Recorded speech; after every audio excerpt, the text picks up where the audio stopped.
Act 1. Scene I. An apartment in the Duke's palace. Enter Orsino, Duke of Illyria, Curio and other lords, musicians attending. Duke. If music be the food of love, play on. Give me excess of it, that surfeiting. The appetite may sicken and so die. That strain again, it had a dying fall. Oh, it came o'er my ear like the sweet sound that breathes upon a bank of violets, stealing and giving odour, enough no more. 'Tis not so sweet now as it was before. O spirit of love, how quick and fresh art thou, that notwithstanding thy capacity, receiveth as the sea, not enters there, of what validity and pitch soever, but falls into abatement and low price. Even in a minute, so full of shapes is fancy, that it alone is high fantastical. Curio. Will you go hunt, my lord? Duke. What curio? Curio. The heart. Duke. Why so I do, the noblest that I have. Oh, when mine eyes did see Olivia first, methought she purged the air of pestilence.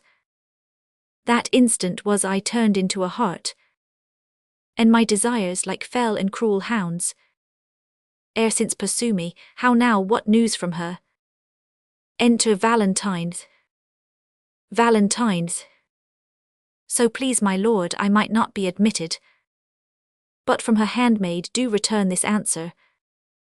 The element itself till 7 years' heat shall not behold her face at ample view, but like a cloistress she will veiled walk, and water once a day her chamber round, with eye-offending brine, all this to season a brother's dead love, which she would keep fresh and lasting in her sad remembrance.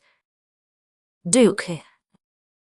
Oh, she that hath a heart of that fine frame, to pay this debt of love but to a brother, how will she love when the rich golden shaft hath killed the flock of all affections else that live in her, when liver, brain and heart, these sovereign thrones, are all supplied and filled, her sweet perfections with one self king, away before me to sweet beds of flowers.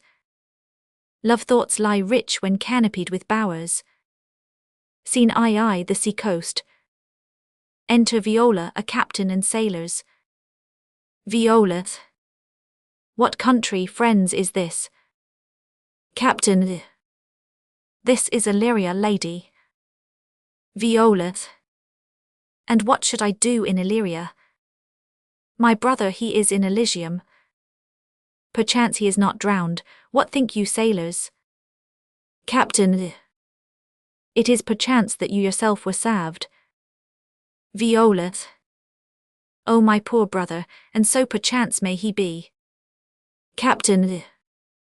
True, madam, and to comfort you with chance, assure yourself after our ship did split, when you and those poor number salved with you hung on our driving boat, I saw your brother, most provident in peril, bind himself, courage and hope both teaching him the practice, to a strong mast that lived upon the sea, where, like Arion on the dolphin's back, I saw him hold acquaintance with the waves, so long as I could see.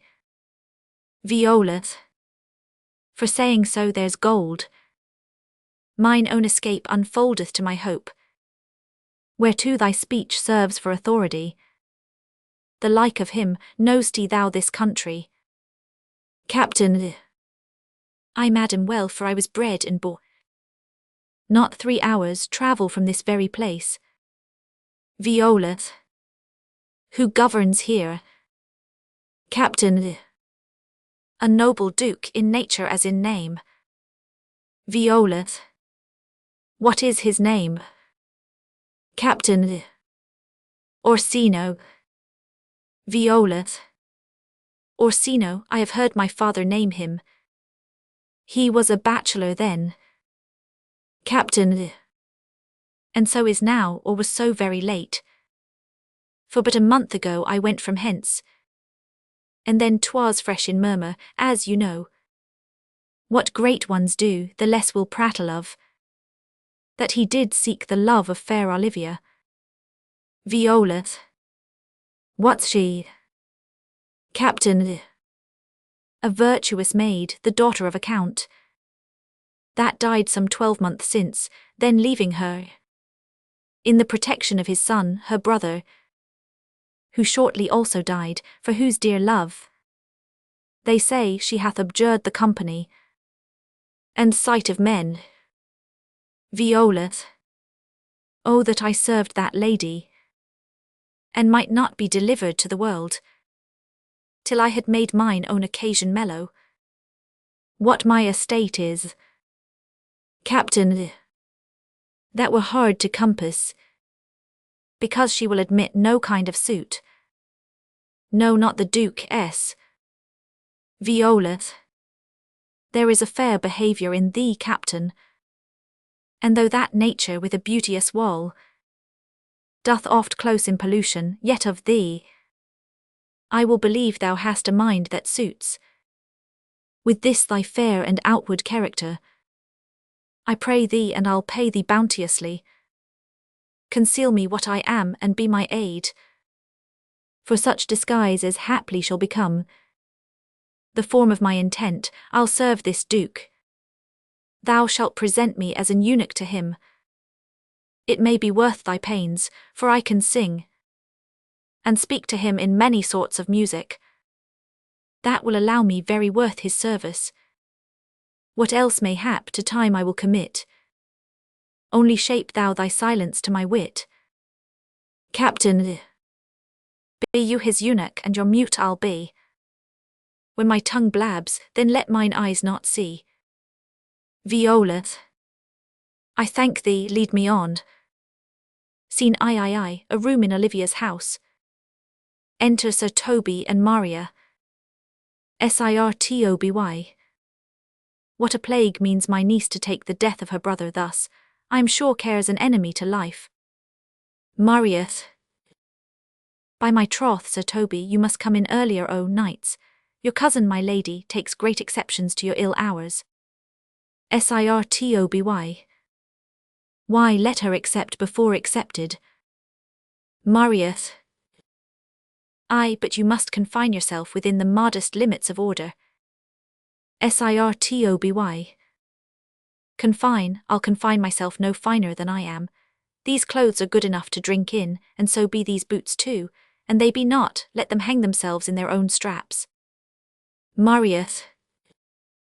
That quaffing and drinking will undo you. I heard my lady talk of it yesterday, and of a foolish knight that you brought in one night here to be her wooer. Sirtoby. Who, Sir Andrew Aguecheek? Maria. Eyes he. Sirtoby. He's as tall a man as any's in Illyria.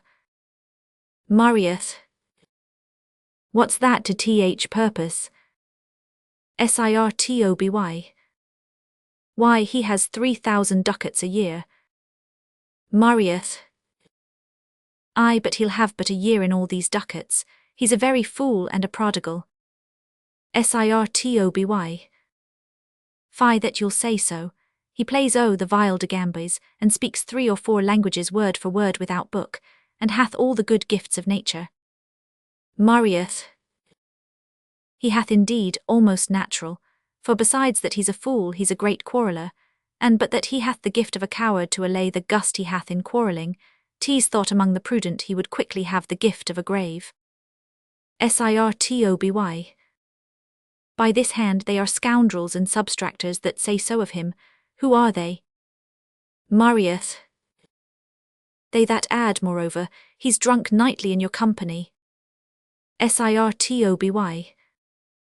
With drinking healths to my niece, I'll drink to her as long as there is a passage in my throat, and drink in Illyria. He's a coward and a coistrel that will not drink to my niece till his brains turn the toe like a perish top. What wench, Castigliano vulgo, for here comes Sir Andrew Aguecheek. Enter Sir Andrew. Aguecheek.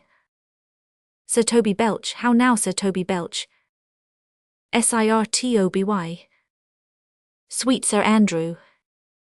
Sir Andrew. Bless you, fair shrew. Marieth. And you too, sir. Sir. Accost Sir Andrew, accost. Sir Andrew. What's that? Sir. My niece's chambermaid. Sir Andrew. Good mistress, accost, I desire better acquaintance. Marieth. My name is Mary, sir. Sir Andrew. Good mistress Mary, accost. Sir. You mistake, knight, accost is front her, board her, woo her, assail her. Sir Andrew. By my troth I would not undertake her in this company. Is that the meaning of accost? Marieth. Fare you well, gentlemen. Sir. And thou let part so, Sir Andrew, would thou mightst never draw sword again. Sir Andrew. And you part so, mistress, I would I might never draw sword again. Fair lady, do you think you have fools in hand? Marieth. Sir, I have not you by the hand. Sir Andrew. Mary, but you shall have, and here's my hand. Marieth. Now, sir, thought is free. I pray you bring your hand to th buttery bar and let it drink. Sir Andrew. Wherefore, sweetheart, what's your metaphor? Marieth. It's dry, sir. Sir Andrew. Why, I think so, I am not such an ass but I can keep my hand dry. But what's your jest? Marieth. A dry jest, sir. Sir Andrew. Are you full of them? Marieth. Ay, sir, I have them at my fingers' ends. Mary, now I let go your hand, I am barren. Sir. O night, thou lack'st a cup of canary. When did I see thee so put down? Sir Andrew. Never in your life, I think, unless you see canary put me down. Methinks sometimes I have no more wit than a Christian or an ordinary man has, but I am a great eater of beef, and I believe that does harm to my wit. Sir. No question. Sir Andrew. And I thought that I'd forswear it. I'll ride home tomorrow, Sir Toby. Sir. Pourquoi, my dear knight? Sir Andrew. What is pourquoi, do or not do? I would I had bestowed that time in the tongues that I have in fencing, dancing, and bear-baiting. Oh, had I but followed the arts. Sir. Then hadst thou had an excellent head of hair. Sir Andrew. Why would that have mended my hair? Sir. Past question, for thou seest it will not curl by nature. Sir Andrew. But it becomes me well enough, dost not? Sir. Excellent, it hangs like flax on a distaff, and I hope to see a huswife take thee between her legs and spin it off. Sir Andrew. Faith, I'll home tomorrow, Sir Toby. Your niece will not be seen, or if she be, it's 4 to 1 she'll none of me. The Count himself here hard by woos her. Sir. She'll none o' the Count. She'll not match above her degree, neither in estate, years, nor wit. I have heard her swear't. Tut, there's life in't, man. Sir Andrew. I'll stay a month longer. I am a fellow o' the strangest mind I the world. I delight in masques and revels sometimes altogether. Sir.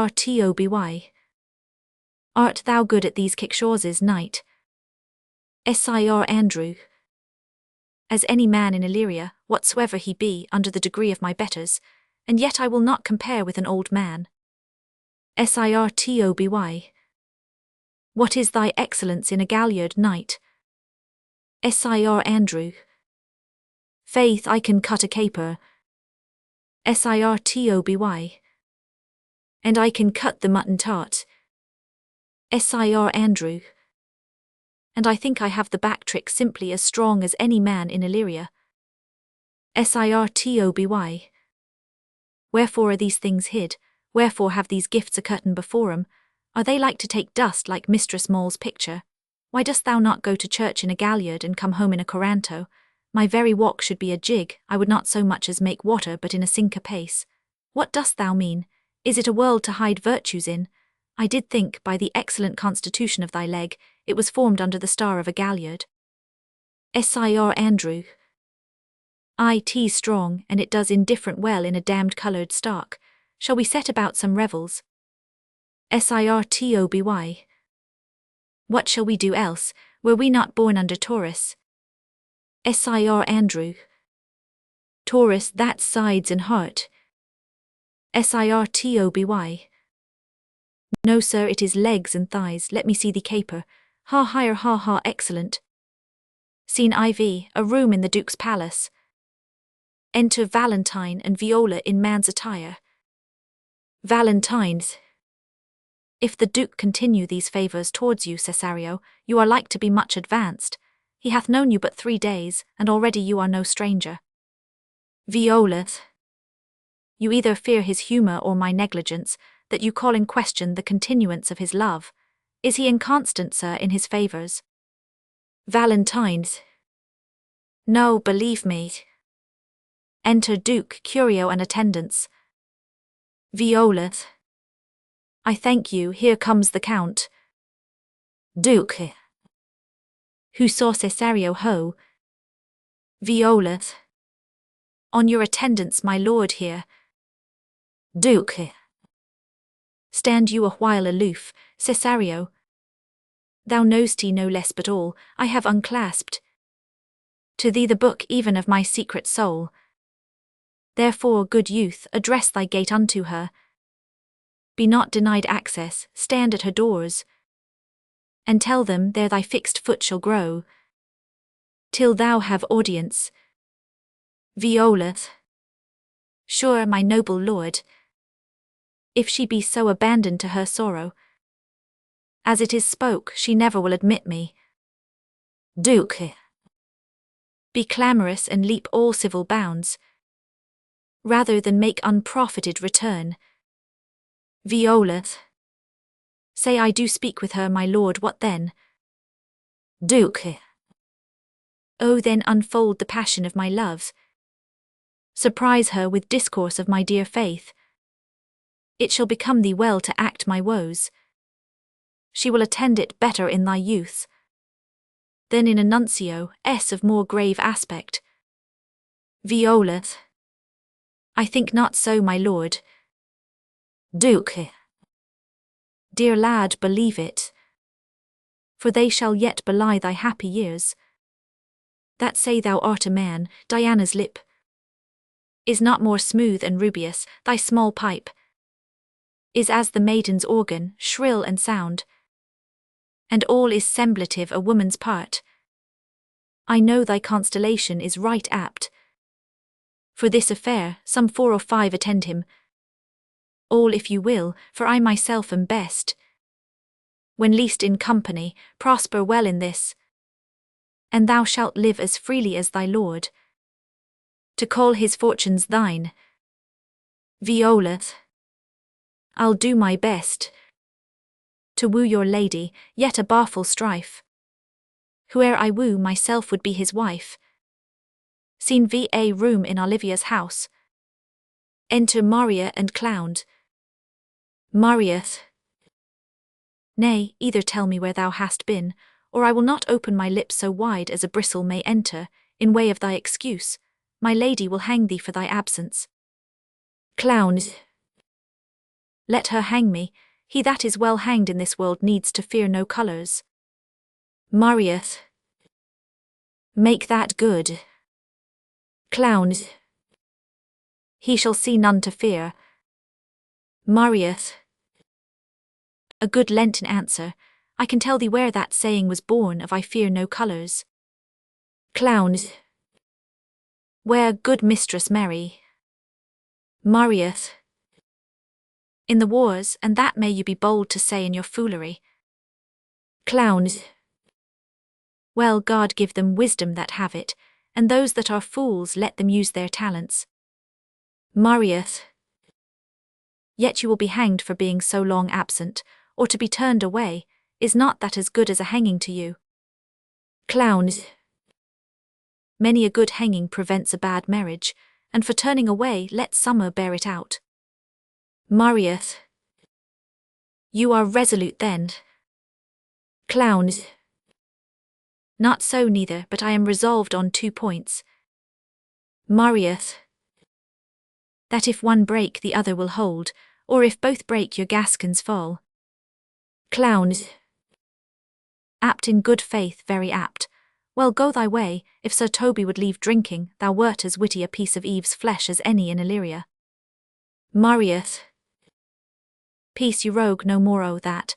Here comes my lady, make your excuse wisely, you were best. Enter Olivia with Malvolio. Clowns. Wit, be thy will, put me into good fooling.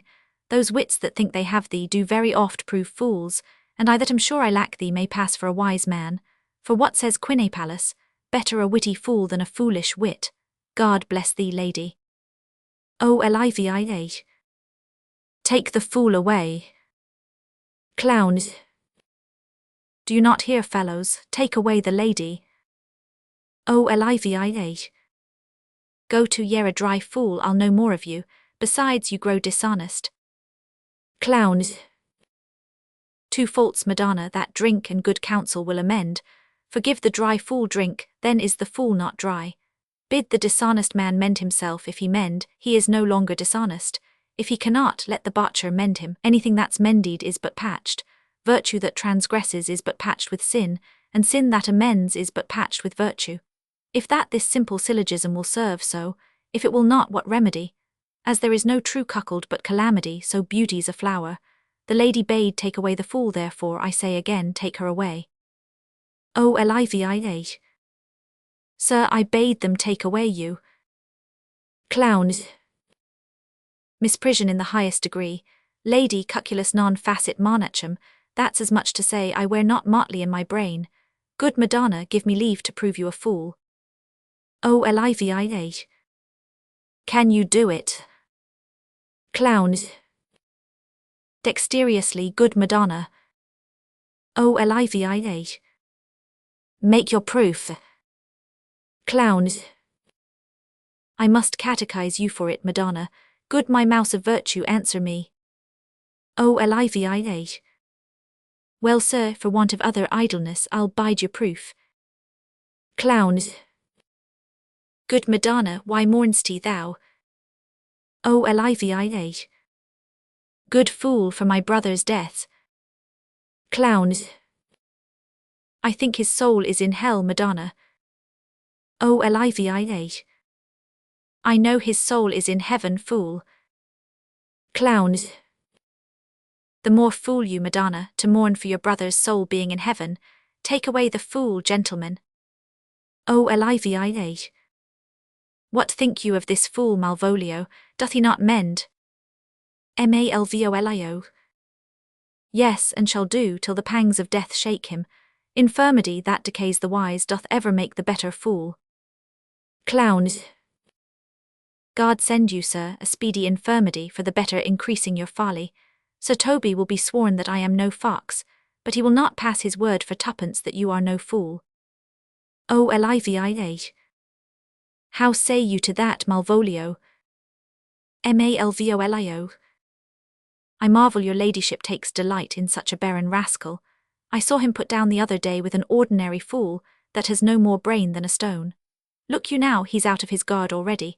Unless you laugh and minister occasion to him, he is gagged. I protest I take these wise men that crow so at these set kind of fools, no better than the fools' zanies. O Olivia. Oh, you are sick of self-love, Malvolio, and taste with a distempered appetite. To be generous, guiltless, and of free disposition, is to take those things for bird bolts that you deem cannon bullets. There is no slander in an allowed fool, though he do nothing but rail, nor no railing in a known discreet man, though he do nothing but reprove. Clowns. Now Mercury endue thee with leasing, for thou speak'st well of fools. Enter Marieth. Marieth. Madam, there is at the gate a young gentleman much desires to speak with you. O Olivia. From the Count Orsino is it? Marieth.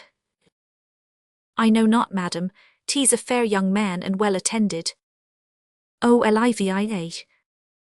Who of my people hold him in delay? Marieth. Sir Toby, madam, your kinsman.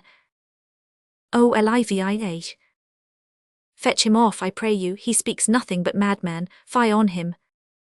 Go you, Malvolio, if it be a suit from the Count I am sick or not at home, what you will to dismiss it. Now you see, sir, how your fooling grows old and people dislike it. Clowns. Thou hast spoke for us, Madonna, as if thy eldest son should be a fool, whose skull Jove cram with brains, for here he comes, one of thy kin has a most weak pia mater. Enter Sir Toby. O Olivia. By mine honour half drunk, what is he at the gate, cousin? Sir Toby. A gentleman. O Olivia. A gentleman, what gentleman? Sir Toby. 'Tis a gentleman here, a plague these pickle herrings, how now sought? Clowns. Good Sir Toby. O Olivia. Cousin, how have you come so early by this lethargy? Sir Toby. Lechery, I defy lechery, there's one at the gate. O Olivia. Ay, Mary, what is he? Sir Toby. Let him be the devil and he will, I care not, give me faith, say I, well, it's all one. O Olivia. What's a drunken man like fool? Clowns. Like a drowned man, a fool and a madman, one draught above heat makes him a fool, the second mads him, and a third drowns him. O Olivia. Go thou and seek the coroner and let him sit my cause, for he's in the third degree of drink, he's drowned. Go, look after him. Clowns. He is but mad yet, Madonna, and the fool shall look to the madman. Enter Malvolio. Malvolio. Madam, yond young fellow swears he will speak with you. I told him you were sick, he takes on him to understand so much and therefore comes to speak with you. I told him you were asleep, he seems to have a foreknowledge of that too and therefore comes to speak with you. What is to be said to him, lady? He's fortified against any denial. O Olivia. Tell him he shall not speak with me. Malvolio.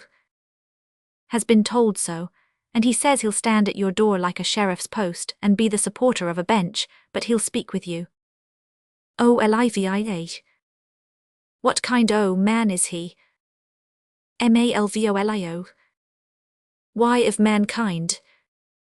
O Olivia. What manner of man? Malvolio. Of very ill manner, he'll speak with you, will you or no? O Olivia. Of what personage and years is he? Malvolio. Not yet old enough for a man, nor young enough for a boy, as a squash is before tea's a peascard or a codling when tea's almost an apple. Tea's with him in standing water between boy and man. He is very well favoured and he speaks very shrewishly. One would think his mother's milk was scarce out of him. O Olivia. Let him approach, call in my gentlewoman. Malvolio. Gentlewoman, my lady calls. Enter Marieth. O Olivia. Give me my veil, come, throw it o'er my face. Will once more hear Orsino's embassy. Enter Viola. Viola. The honourable lady of the house, which is she? O Olivia. Speak to me, I shall answer for her, your will. Viola. Most radiant, exquisite, and unmatchable beauty, I pray you tell me if this be the lady of the house, for I never saw her. I would be loath to cast away my speech, for besides that it is excellently well penned, I have taken great pains to con it. Good beauties, let me sustain no scorn, I am very comptable, even to the least sinister usage. O Olivia, whence came you, sir? Viola, I can say little more than I have studied, and that question is out of my part. Good gentle one, give me modest assurance if you be the lady of the house, that I may proceed in my speech. O Olivia, are you a comedian? Viola, no, my profound heart, and yet by the very fangs of malice I swear I am not that I play. Are you the lady of the house? O Olivia, if I do not usurp myself, I am. Viola, most certain if you are she, you do usurp yourself, for what is yours to bestow is not yours to reserve. But this is from my commission. I will on with my speech in your praise, and then show you the heart of my message. O Olivia, come to what is important in't, I forgive you the praise. Viola, alas, I took great pains to study it, and 'tis poetical. O Olivia, it is the more like to be feigned, I pray you keep it in. I heard you were saucy at my gates, and allowed your approach rather to wonder at you than to hear you. If you be mad, be gone, if you have reason, be brief. 'Tis not that time of moon with me to make one in so skipping a dialogue. Marius, will you hoist sail, sir? Here lies your way. Viola, no, good swabber, I am to hull here a little longer. Some mollification for your giant, sweet lady. Tell me your mind, I am a messenger. O Olivia, sure you have some hideous matter to deliver when the courtesy of it is so fearful. Speak your office. Viola, it alone concerns your ear. I bring no overture of war, no taxation of homage. I hold the olive in my hand. My words are as full of peace as matter. O Olivia, yet you began rudely. What are you, what would you? Viola, the rudeness that hath appeared in me have I learned from my entertainment. What I am and what I would are as secret as maidenhead. To your ears, divinity, to any others, profanation. O Olivia, give us the place alone, we will hear this divinity. Now, sir, what is your text? Viola, most sweet lady. O Olivia, a comfortable doctrine, and much may be said of it. Where lies your text? Viola, in Orsino's bosom. O Olivia, in his bosom, in what chapter of his bosom? Viola, to answer by the method, in the first of his heart. O Olivia, oh, I have read it, it is heresy. Have you no more to say? Viola, good madam, let me see your face. O Olivia, have you any commission from your lord to negotiate with my face? You are now out of your text, but we will draw the curtain and show you the picture. Look you, sir, such a one I was this present, is't not well done? Viola, excellently done, if God did all. O Olivia, 'tis in grain, sir, 'twill endure wind and weather. Viola, 'tis beauty truly blent, whose red and white nature's own sweet and cunning hand laid on. Lady, you are the cruelty she alive. If you will lead these graces to the grave, and leave the world no copy. O Olivia, oh, sir, I will not be so hard-hearted. I will give out divers schedules of my beauty. It shall be inventoried, and every particle and utensil labelled to my will, as item 2 lips indifferent red, item 2 grey eyes with lids to them, item 1 neck, 1 chin, and so forth. Were you sent hither to praise me? Viola, I see you what you are too proud. But if you were the devil, you are fair. My lord and master loves you, oh, such love could be but recompensed though you were crowned. The nonpareil of beauty. O Olivia, how does he love me? Viola, with adoration's fertile tears, with groans that thunder love, with sighs of fire. O Olivia, your lord does know my mind, I cannot love him. Yet I suppose him virtuous, know him noble, of great estate, of fresh and stainless youth. in voices well divulged, free, learned and valiant, and in dimension and the shape of nature. A gracious person, but yet I cannot love him. He might have took his answer long ago. Viola, if I did love you in my master's flame, with such a suffering, such a deadly life, in your denial I would find no sense. I would not understand it. O Olivia, why, what would you? Viola, make me a willow cabin at your gate, and call upon my soul within the house. Write loyal cantons of contemned love, and sing them loud even in the dead of night. Hallow your name to the reverberate hills, and make the babbling gossip of the Cry out, Olivia, oh, you should not rest between the elements of air and earth, but you should pity me. O Olivia, you might do much. What is your parentage? Viola, above my fortunes, yet my state is well. I am a gentleman. O Olivia, get you to your lord. I cannot love him, let him send no more, unless perchance you come to me again, to tell me how he takes it. Fare you well. I thank you for your pains, spend this for me. Viola, I am no feed post, lady, keep your purse. My master, not myself, lacks recompense. Love make his heart of flint that you shall love, and let your fervour like my master, S.B. plagued in contempt. Farewell, fair cruelty. O Olivia, what is your parentage? Above my fortunes, yet my state is well. I am a gentleman, I'll be sworn thou art. Thy tongue, thy face, thy limbs, actions and spirit do give thee fivefold blazon, not too fast, soft, soft. Unless the master were the man, how now? Even so quickly may one catch the plague. Methinks I feel this youth's perfections, with an invisible and subtle stealth, to creep in at mine eyes. Well, let it be. What ho, Malvolio? Enter Malvolio. Malvolio. Here, madam, at your service. O Olivia, run after that same peevish messenger, the county's man. He left this ring behind him.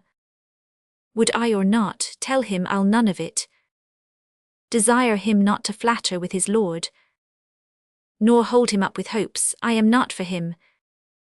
If that the youth will come this way tomorrow, I'll give him reasons for't. Hide thee, Malvolio. Malvolio. Madam, I will. O Olivia, I do I know not what, and fear to find mine I too great a flatterer for my mind. Fate, show thy force, ourselves we do not owe. What is decreed must be, and be this so. Act 2. Scene either sea coast. Enter Antonio and Sebastian. Antonio. Will you stay no longer, nor will you not that I go with you? Sebastin. By your patience, no, my stars shine darkly over me, the malignancy of my fate might perhaps distemper yours, therefore I shall crave of you your leave that I may bear my evils alone. It were a bad recompense for your love, to lay any of them on you. Antonio. Let me know of you whither you are bound. Sebastin. No, sooth, sir, my determinate voyage is mere extravagancy, but I perceive in you so excellent a touch of modesty, that you will not extort from me what I am willing to keep in. Therefore it charges me in manners the rather to express myself. You must know of me then, Antonio, my name is Sebastian, which I called Rodrigo. My father was that Sebastian of Messaline whom I know you have heard of.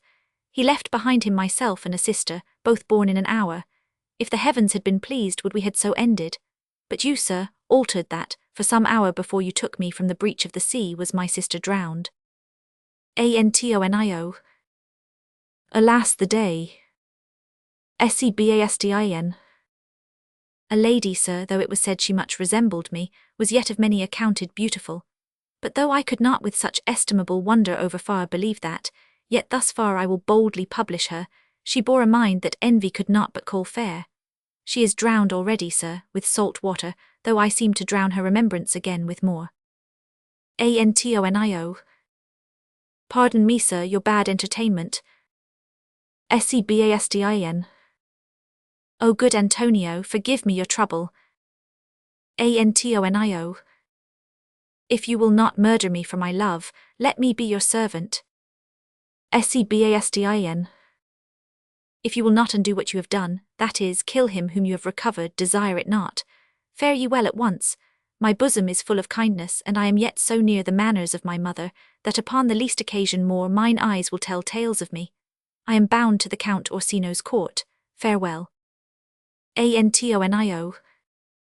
The gentleness of all the gods go with thee. I have many enemies in Orsino's court. Else would I very shortly see thee there. But come what may, I do adore thee so. That danger shall seem sport, and I will go. Scene I a street.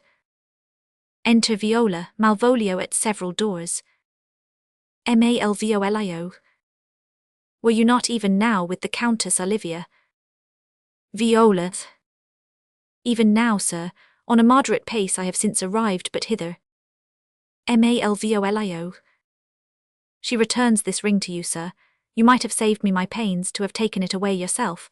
She adds, moreover, that you should put your lord into a desperate assurance she will none of him. And one thing more, that you be never so hardy to come again in his affairs, unless it be to report your lord's taking of this. Receive it so. Viola. She took the ring of me, I'll none of it. Malvolio. Come, sir, you peevishly threw it to her, and her will is it should be so returned. If it be worth stooping for, there it lies in your eye, if not, be it his that finds it. Viola. I left no ring with her, what means this lady? Fortune forbid my outside have not charmed her. She made good view of me indeed so much, that methought her eyes had lost her tongue. For she did speak in starts distractedly. She loves me, sure, the cunning of her passion invites me in this churlish messenger. None of my lord's ring, why he sent her none. I am the man, if it be so as tease. Poor lady, she were better love a dream. Disguise, I see thou art a wickedness, wherein the pregnant enemy does much. How easy is it for the proper false in women's waxen hearts to set their forms. Alas, our frailty is the cause, not we. For such as we are made of, such we be.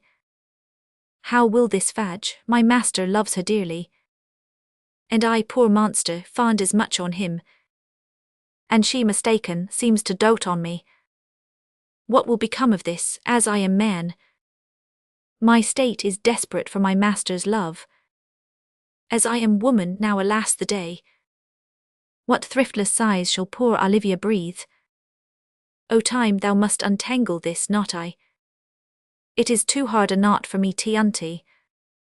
Scene I, a room in Olivia's house. Enter Sir Toby and Sir Andrew. Sir Toby. Approach Sir Andrew. Not to be abed after midnight is to be up betimes, and diliculo surger thou knowst he. Sir Andrew. Nay, by my troth I know not, but I know to be up late is to be up late. Sir Toby. A false conclusion, I hate it as an unfilled can. To be up after midnight and to go to bed then is early, so that to go to bed after midnight is to go to bed betimes. Does not our lives consist of the four elements? Sir Andrew. Faith, so they say, but I think it rather consists of eating and drinking. Sir Toby. Art a scholar, let us therefore eat and drink. Marian, I say, a stoup of wine. Enter clowns. Sir Andrew. Here comes the fool, I faith. Clowns.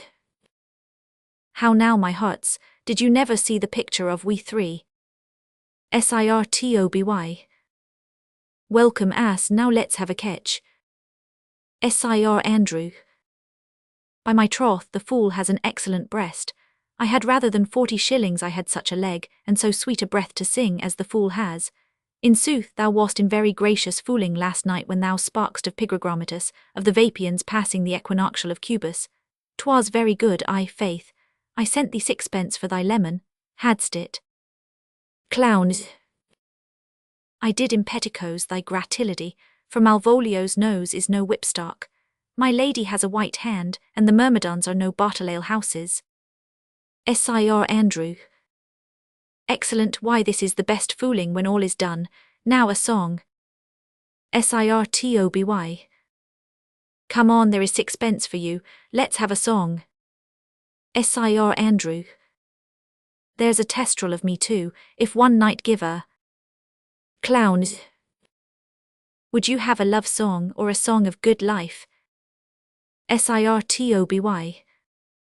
A love song, a love song. Sir Andrew. I care not for good life. Clowns. O mistress mine, where are you roaming? O stay and hear your true love's coming, that can sing both high and low. Trip no further, pretty sweeting. Journey's end in lovers' meeting. Every wise man's son doth know. Sir Andrew. Excellent good, faith. Sir Toby. Good, good. Clowns. What is love? 'Tis not hereafter. Present mirth hath present laughter. What's to come is still unsure. In delay there lies no plenty. Then come kiss me, sweet and 20. Youth's a stuff will not endure. Sir Andrew. A mellifluous voice as I am true knight. Sir Toby. A contagious breath. Sir Andrew. Very sweet and contagious, faith. Sir Toby. To hear by the nose it is dulcet in contagion, but shall we make the welkin dance indeed? Shall we rouse the night owl in a catch that will draw 3 souls out of one weaver? Shall we do that? Sir Andrew. And you love me, let's dart, I am dog at a catch. Clowns. Buy lady, sir, and some dogs will catch well. Sir Andrew. Most certain, let our catch be, thou knave. Clowns. Hold thy peace, thou knave knight, I shall be constrained in't to call thee knave knight. Sir Andrew. 'Tis not the first time I have constrained one to call me knave. Begin, fool, it begins, hold thy peace. Clowns. I shall never begin if I hold my peace. Sir Andrew. Good, faith, come begin. Enter Marieth. Marieth. What a caterwauling do you keep here? If my lady have not called up her steward Malvolio, and bid him turn you out of doors, never trust me. Sir Toby. My lady's a Catchian, we are politicians, Malvolio's a Pegger Ramsay, and 3 merry men be we. Am not I consanguineous, am I not of her blood? Tilly Valley, lady, there dwelt a man in Babylon, lady. Clowns. Beshrew me, the knight's in admirable fooling. Sir Andrew. He does well enough if he be disposed, and so do I too. He does it with a better grace, but I do it more natural. Sir Toby. Oh, the 12th day of December. Marieth. For the love, O guard peace. Enter Malvolio. Malvolio. My masters, are you mad? Or what are you? Have you no wit, manners, nor honesty, but to gabble like tinkers at this time of night? Do you make an alehouse of my lady's house, that ye squeak out your cosier's catches without any mitigation or remorse of voice? Is there no respect of place, persons, nor time in you? Sir Toby. We did keep time, sir, in our catches, sneck up. Malvolio. Sir Toby, I must be round with you. My lady bade me tell you that, though she harbours you as her kinsman, she's nothing allied to your disorders. If you can separate yourself and your misdemeanors, you are welcome to the house. If not, and it would please you to take leave of her, she is very willing to bid you farewell. Sir Toby. Farewell, dear heart, since I must needs be gone. Marieth. Nay, good Sir Toby. Clowns. His eyes do show his days are almost done. Malvolio. Ist even so. Sir Toby. But I will never die. Clowns. Sir Toby, there you lie. Malvolio. This is much credit to you. Sir Toby. Shall I bid him go? Clowns. What and if you do? Sir Toby. Shall I bid him go and spare not? Clowns. Oh no, you dare not. Sir Toby. Out o' tune, sir, ye lie, art any more than a steward? Dost thou think because thou art virtuous there shall be no more cakes and ale? Clowns. Yes, by Saint Anne, and ginger shall be hot the mouth too. Sir Toby. Art I the right? Go, sir, rub your chain with crumbs, a stoop of wine, Maria. Malvolio. Mistress Mary, if you prized my lady's favour at anything more than contempt, you would not give means for this uncivil rule. She shall know of it by this hand. Marieth. Go shake your ears. Sir Andrew. 'Twere as good a deed as to drink when a man's a-hungry, to challenge him the field, and then to break promise with him and make a fool of him. Sir Toby. Dart night, I'll write thee a challenge, or I'll deliver thy indignation to him by word of mouth. Marieth. Sweet Sir Toby, be patient for tonight. Since the youth of the Count's was today with my lady, she is much out of quiet. For Monsieur Malvolio, let me alone with him. If I do not gull him into a nayword and make him a common recreation, do not think I have wit enough to lie straight in my bed. I know I can do it. Sir Toby. Possess us, tell us something of him. Marieth. Merry, sir, sometimes he is a kind of Puritan. Sir Andrew. Oh, if I thought that, I'd beat him like a dog. Sir Toby. What for being a Puritan, thy exquisite reason, dear knight? Sir Andrew. I have no exquisite reason for't, but I have reason good enough. Marieth. The devil a Puritan that he is, or anything constantly but a time-pleaser, an affectioned ass that can't state without book, and utters it by great swarths, the best persuaded of himself, so crammed, as he thinks, with excellencies, that it is his grounds of faith that all that look on him love him, and on that vice in him will my revenge find notable cause to work. Sir Toby. What wilt thou do? Marieth. I will drop in his way some obscure epistles of love, wherein by the colour of his beard, the shape of his leg, the manner of his gait, the expression of his eye, forehead, and complexion, he shall find himself most feelingly personated. I can write very like my lady your niece. On a forgotten matter we can hardly make distinction of our hands.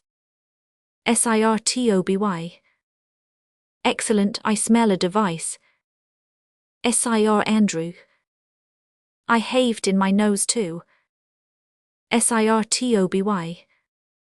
He shall think by the letters that thou wilt drop, that they come from my niece, and that she is in love with him. Marieth. My purpose is indeed a horse of that colour. Sir Andrew. And your horse now would make him an ass. Marieth. Ass I doubt not. Sir Andrew. Oh, 'twill be admirable. Marieth. Sport royal, I warrant you, I know my physic will work with him. I will plant you two and let the fool make a third where he shall find the letter, observe his construction of it. For this night to bed and dream on the event. Farewell. Sir Toby. Good night, Penthesilea. Sir Andrew. Before me she's a good wench. Sirtoby. She's a beagle true bred and one that adores me. What oh that? Sir Andrew. I was adored once too. Sirtoby. Let's to bed night, thou hadst need send for more money. Sir Andrew. If I cannot recover your niece, I am a foul way out. Sirtoby. Send for money night, if thou hast her not ith end call me cut. Sir Andrew. If I do not never trust me, take it how you will. Sirtoby.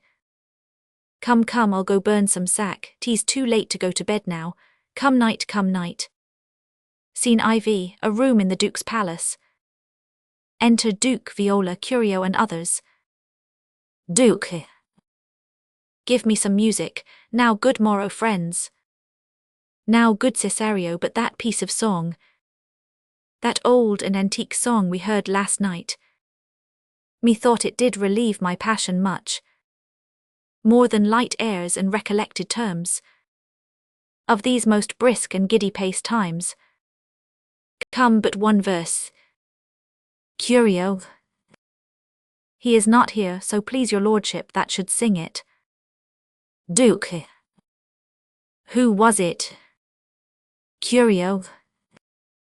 Feste the jester, my lord, a fool that the Lady Olivia's father took much delight in. He is about the house. Duke. Seek him out and play the tune the while. Come hither, boy, if ever thou shalt love. In the sweet pangs of it remember me. For such as I am, all true lovers are. Unstayed and skittish in all motions else. Save in the constant image of the creature. That is beloved, how dost thou like this tune? Viola.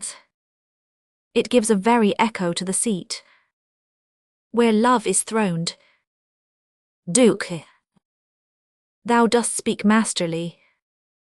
My life upunt, young though thou art, thine eye hath stayed upon some favour that it loves.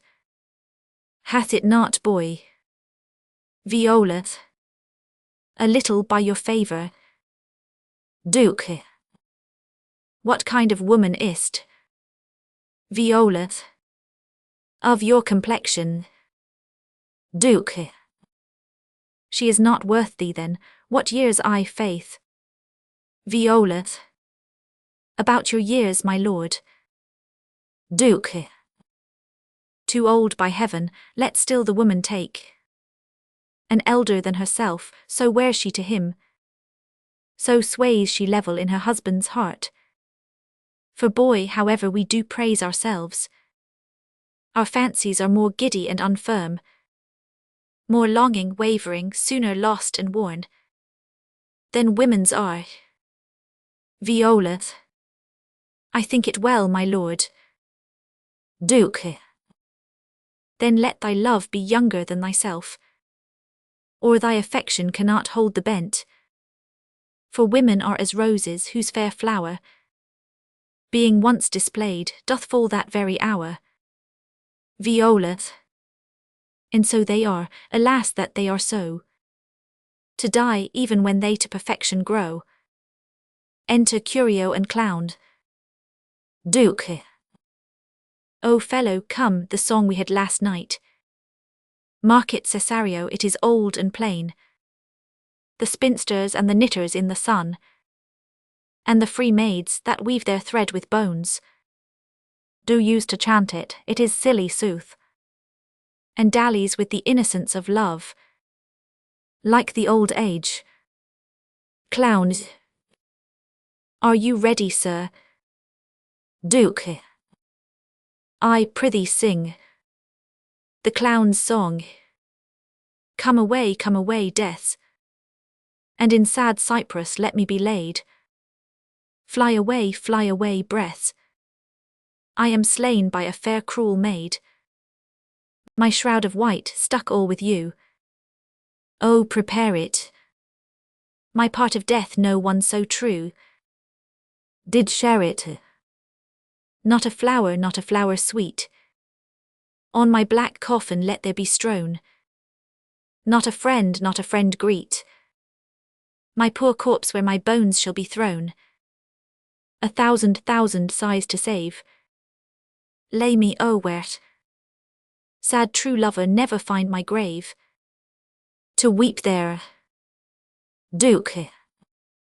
There's for thy pains. Clown.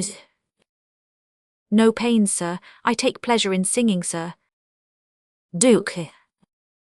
I'll pay thy pleasure then. Clown. Truly, sir, and pleasure will be paid one time or another. Duke. Give me now leave to leave thee. Clown. Now the melancholy guard protect thee, and the tailor make thy doublet of changeable taffeta, for thy mind is a very opal. I would have men of such constancy put to sea, that their business might be everything, and their intent everywhere, for that's it that always makes a good voyage of nothing. Farewell. Duke. Let all the rest give place. Once more, Cesario. Get thee to yond same sovereign cruelty. Tell her my love, more noble than the world, prizes not quantity of dirty lands, the parts that fortune hath bestowed upon her. Tell her I hold as giddily as fortune, but 'tis that miracle and queen of gems, that nature pranks her in attracts my soul. Viola. But if she cannot love you, sir. Duke. I cannot be so answered. Viola. Sooth, but you must. Say that some lady, as perhaps there is, hath for your love as great a pang of heart as you have for Olivia. You cannot love her. You tell her so, must she not then be? Duke. There is no woman's sides can bide the beating of so strong a passion as love doth give my heart, no woman's heart. So big to hold so much, they lack retention. Alas, their love may be called appetite. No motion of the liver but the palate, that suffer surfeit, cloyment and revolt. But mine is all as hungry as the sea, and can digest as much, make no compare. Between that love a woman can bear me, and that I owe Olivia. Viola. Ay, but I know. Duke. What dost thou know? Viola. Too well what love women to men may owe. In faith they are as true of heart as we. My father had a daughter loved a man, as it might be perhaps were I a woman, I should your lordship. Duke. And what's her history? Viola. A blank, my lord, she never told her love, but let concealment, like a worm ith bud, feed on her damask cheek. She pined in thought, and with a green and yellow melancholy, she sat like Patience on a monument, smiling at grief. Was not this love indeed? We men may say more, swear more, but indeed our shows are more than will, for still we prove much in our vows, but little in our love. Duke. But died thy sister of her love, my boy? Viola. I am all the daughters of my father's house, and all the brothers too, and yet I know not. Sir, shall I to this lady? Duke. Ay, that's the theme. To her in haste, give her this jewel, say, my love can give no place, bide no dene. Seen v. Olivia's garden. Enter Sir Toby, Sir Andrew and Fabian. Sir Toby. Come thy ways, Signor Fabian. Fabian. Nay, I'll come. If I lose a scruple of this sport, let me be boiled to death with melancholy. Sir Toby. Wouldst thou not be glad to have the niggardly rascally sheep-biter come by some notable shame? Fabian. I would exult, man. You know he brought me out favour with my lady about a bear-baiting here. Sir Toby. To anger him will have the bear again, and we will fool him black and blue, shall we not, Sir Andrew? Sir Andrew. And we do not, it is pity of our lives. Enter Marieth. Sir Toby. Here comes the little villain, how now my metal of India. Marieth. Get ye all three into the boxtree. Malvolio's coming down this walk. He has been yonder the sun practising behaviour to his own shadow this half hour. Observe him for the love of mockery, for I know this letter will make a contemplative idiot of him. Close, in the name of jesting, lie thou there, for here comes the trout that must be caught with tickling. Enter Malvolio. Malvolio. 'Tis but fortune, all is fortune. Maria once told me she did affect me, and I have heard herself come thus near, that should she fancy it should be one of my complexion. Besides, she uses me with a more exalted respect than anyone else that follows her. What should I think on't? Sir Toby. Here's an overweening rogue. Fabian. Oh, peace, contemplation makes a rare turkey-cock of him, how he jets under his advanced plumes. Sir Andrew. Slight I could so beat the rogue. Sir Toby. Peace I say. Malvolio. To be Count Malvolio. Sir Toby. Ars rogue. Sir Andrew. Pistol him, pistol him. Sir Toby. Peace, peace. Malvolio. There is example for't. The lady of the Strachey married the yeoman of the wardrobe. Sir Andrew. Fie on him, Jezebel. Fabian. Oh, peace, now he's deeply in. Look how imagination blows him. Malvolio. Having been 3 months married to her, sitting in my state. Sir Toby. Oh, for a stone bow to hit him in the eye. Malvolio. Calling my officers about me, in my branched velvet gown, having come from a day bed where I have left Olivia sleeping. Sir Toby. Fire and brimstone. Fabian. Oh, peace, peace. Malvolio. And then to have the humour of state, and after a demure travel of regard, telling them I know my place as I would they should do theirs, to ask for my kinsman Toby. Sir Toby. Bolts and shackles.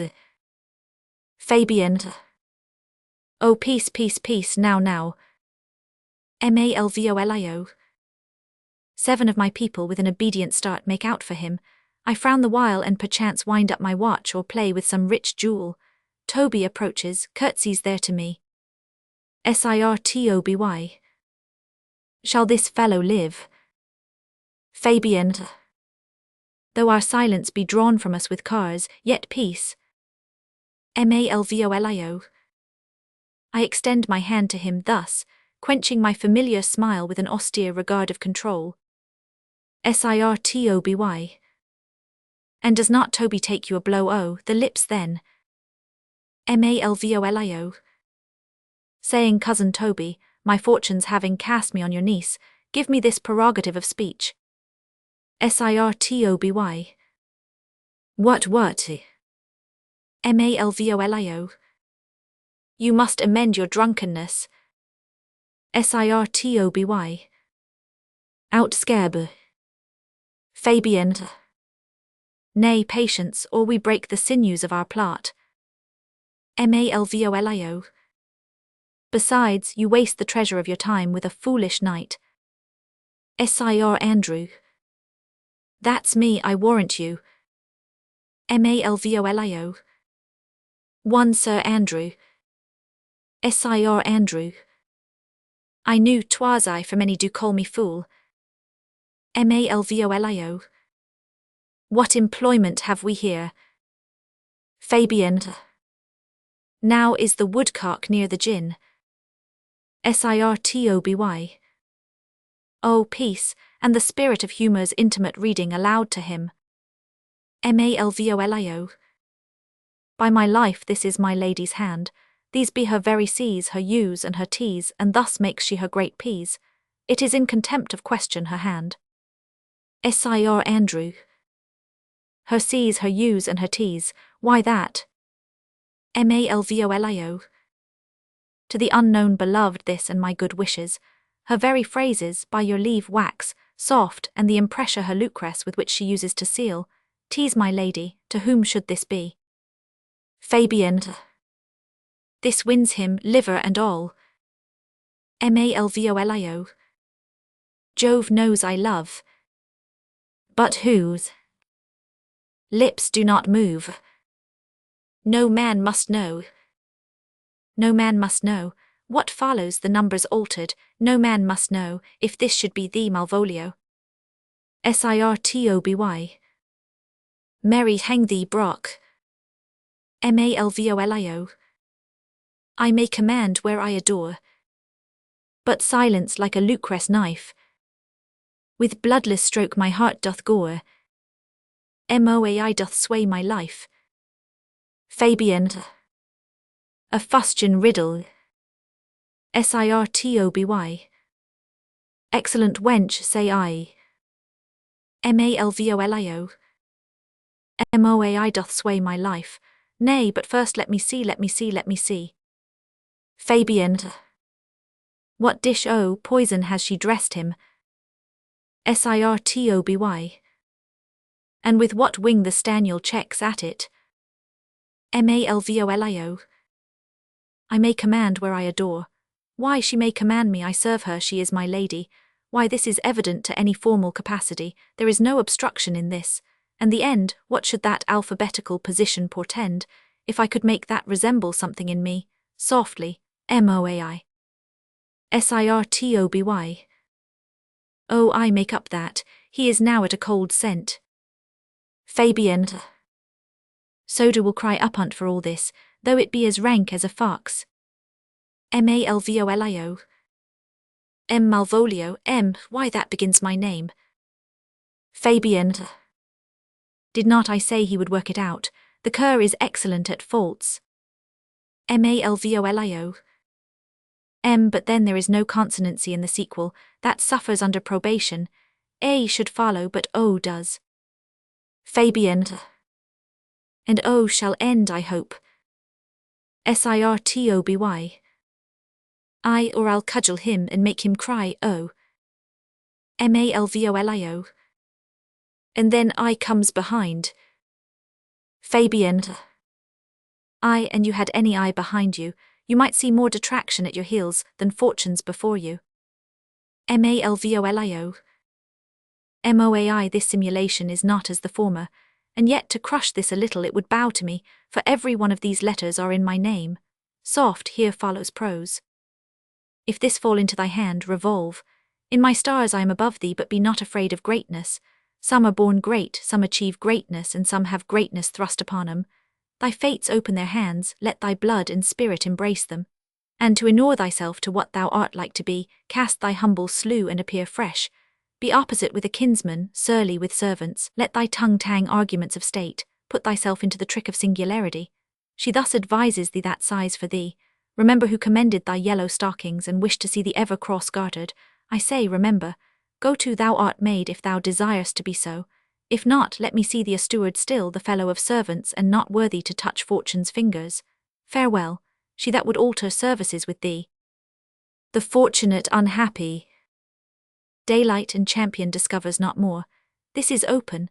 I will be proud, I will read politic authors, I will baffle Sir Toby, I will wash off gross acquaintance, I will be point device the very man.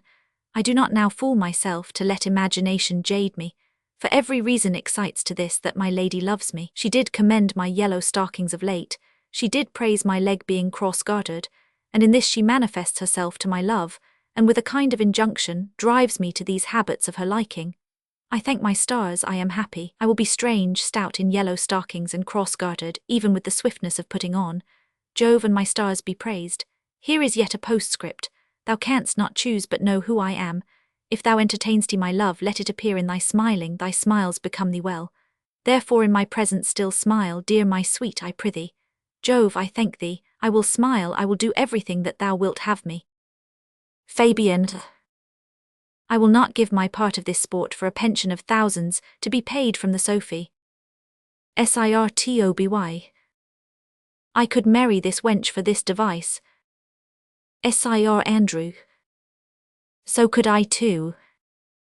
Sir Toby.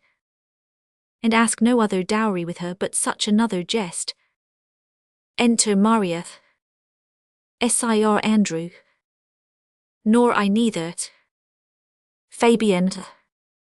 Here comes my noble gull-catcher. Sir Toby. Wilt thou set thy foot o' my neck? Sir Andrew. Or o' mine either? Sir Toby. Shall I play my freedom at trait-trip, and become thy bond slave? Sir Andrew. I faith or I either. Sir Toby. Why, thou hast put him in such a dream, that when the image of it leaves him he must run mad. Mariath. Nay, but say true, does it work upon him? Sir Toby. Like aquavity with a midwife.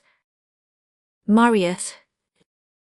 If you will then see the fruits of the sport mark his first approach before my lady, he will come to her in yellow stockings and tease a colour she abhors and cross-gartered, a fashion she detests, and he will smile upon her, which will now be so unsuitable to her disposition, being addicted to a melancholy as she is, that it cannot but turn him into a notable contempt. If you will see it, follow me. Sir Toby. To the gates of Tartar, thou most excellent devil of wit. Sir Andrew. I'll make one too. Act 3. Scene I. Olivia's garden. Enter Viola and clown with a tabor. Viola. Save thee, friend, and thy music, dost thou live by thy tabor? Clown. No, sir, I live by the church. Viola. Art thou a churchman?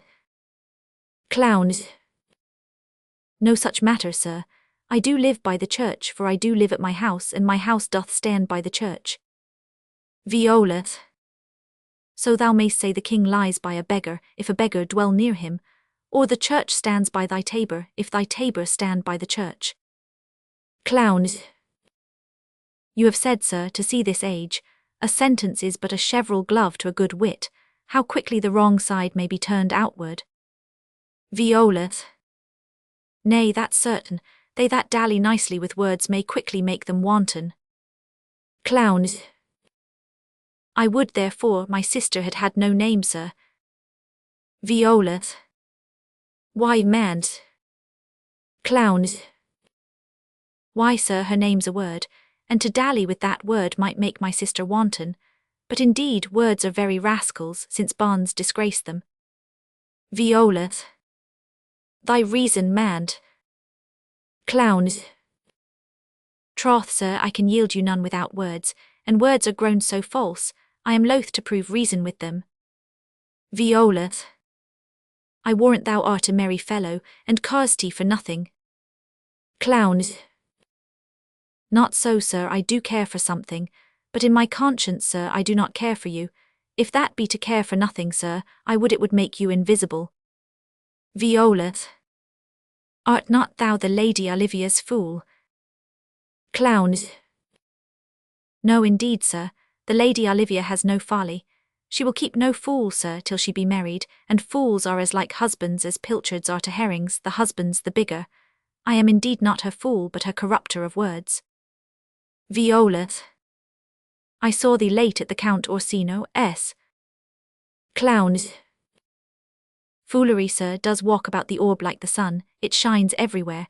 I would be sorry, sir, but the fool should be as oft with your master as with my mistress. I think I saw your wisdom there. Viola. Nay, and thou pass upon me, I'll no more with thee. Hold, there's expenses for thee. Clown. Now Jove, in his next commodity of hair, send thee a beard. Viola. By my troth, I'll tell thee, I am almost sick for one, though I would not have it grow on my chin. Is thy lady within? Clown. Would not a pair of these have bread, sir? Viola. Yes, being kept together and put to use. Clown. I would play Lord Pandarus of Phrygia, sir, to bring a Cressida to this Troilus. Viola. I understand you, sir, 'tis well begged. Clown. The matter I hope is not great, sir, begging but a beggar. Cressida was a beggar. My lady is within, sir. I will constir to them whence you come, who you are and what you would are out of my welkin. I might say element, but the word is overworn. Viola. This fellow is wise enough to play the fool, and to do that well craves a kind of wit. He must observe their mood on whom he jests, the quality of persons and the time, and like the haggard check at every feather that comes before his eye. This is a practice as full of labour as a wise man's art, for folly that he wisely shows is fit, but wise men folly fallen quite taint their wit. Enter Sir Toby and Sir Andrew. Sir Toby. Save you, gentlemen. Viola. And you, sir. Sir Andrew. Dieu vous garde, monsieur. Viola. Et vous aussi, votre serviteur. Sir Andrew. I hope, sir, you are, and I am yours. Sir Toby. Will you encounter the house? My niece is desirous you should enter if your trade be to her. Viola. I am bound to your niece, sir, I mean, she is the list of my voyage. Sir Toby. Taste your legs, sir, put them to motion. Viola. My legs do better understand me, sir, than I understand what you mean by bidding me taste my legs. Sir Toby. I mean to go, sir, to enter. Viola. I will answer you with gate and entrance, but we are prevented. Enter Olivia and Maria. Most excellent accomplished lady, the heavens rain odours on you. Sir Andrew. That youth's a rare courtier, rain odours well. Viola. My matter hath no voice, lady, but to your own most pregnant and vouchsafed ear. Sir Andrew. Odours pregnant and vouchsafed, I'll get 'em all three ready. O Olivia. Let the garden door be shut, and leave me to my hearing. Give me your hand, sir. Viola. My duty, madam, and most humble service. O Olivia. What is your name? Viola. Cesario is your servant's name, fair princess. O Olivia. My servant, sir, 'twas never merry world, since lowly feigning was called compliment. Ye're servant to the Count Orsino, youth. Viola. And he is yours, and his must needs be yours. Your servant's servant is your servant, madam. O Olivia. For him I think not on him, for his thoughts, would they were blanks rather than filled with me. Viola. Madam, I come to whet your gentle thoughts. On his behalf. O Olivia. Oh, by your leave, I pray you. I bade you never speak again of him. But would you undertake another suit? I had rather hear you to solicit that than music from the spheres. Viola. Dear lady. O Olivia.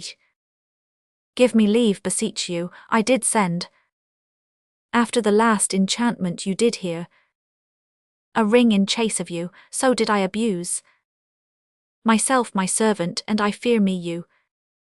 Under your hard construction must I sit, to force that on you in a shameful cunning, which you knew none of yours. What might you think? Have you not set mine honour at the stake, and baited it with all unmuzzled thoughts that tyrannous heart can think, to one of your receiving? Enough is shown, a cypress not a bosom hides my heart, so let me hear you speak. Viola. I pity you. O Olivia. That's a degree to love. Viola. No, not a grise, for 'tis a vulgar proof. That very oft we pity enemies. O Olivia. Why then methinks 'tis time to smile again.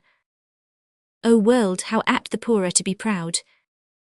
If one should be a prey, how much the better to fall before the lion than the wolf. The clock upbraids me with the waste of time. Be not afraid, good youth, I will not have you. And yet when wit and youth is come to harvest, your wife is like to reap a proper man.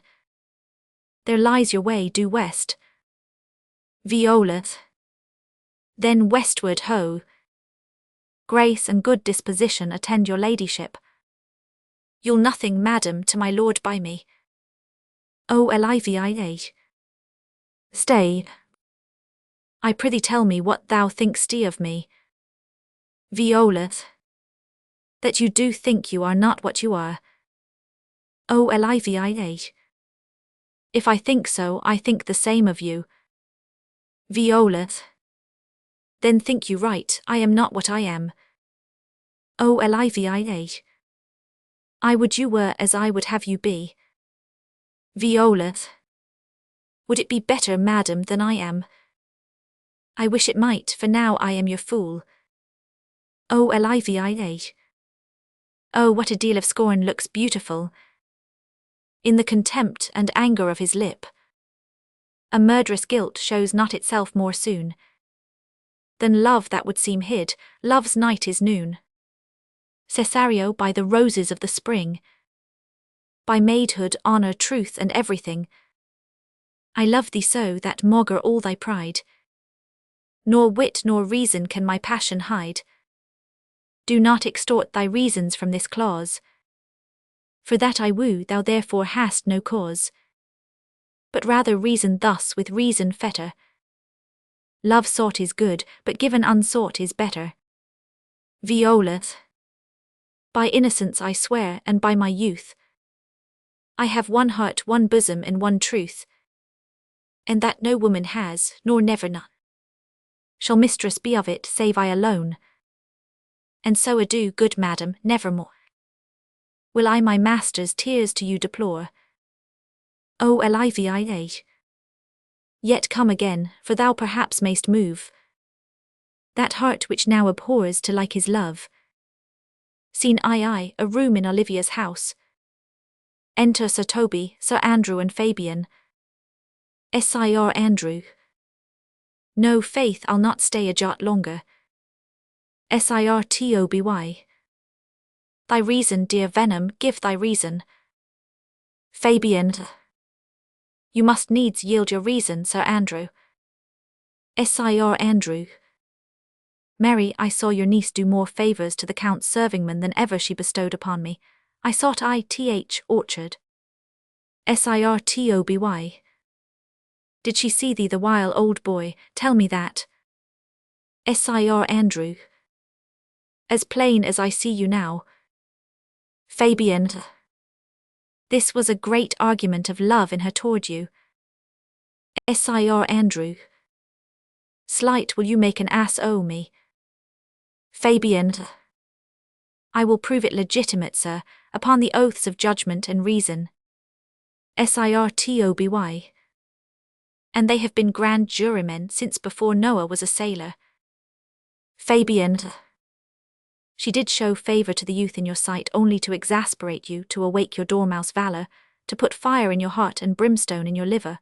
You should then have accosted her, and with some excellent jests, fire new from the mint, you should have banged the youth into dumbness. This was looked for at your hand, and this was balked. The double guilt of this opportunity you let time wash off, and you are now sailed into the north of my lady's opinion, where you will hang like an icicle on Dutchman's beard, unless you do redeem it by some laudable attempt, either of valour or policy. Sir Andrew.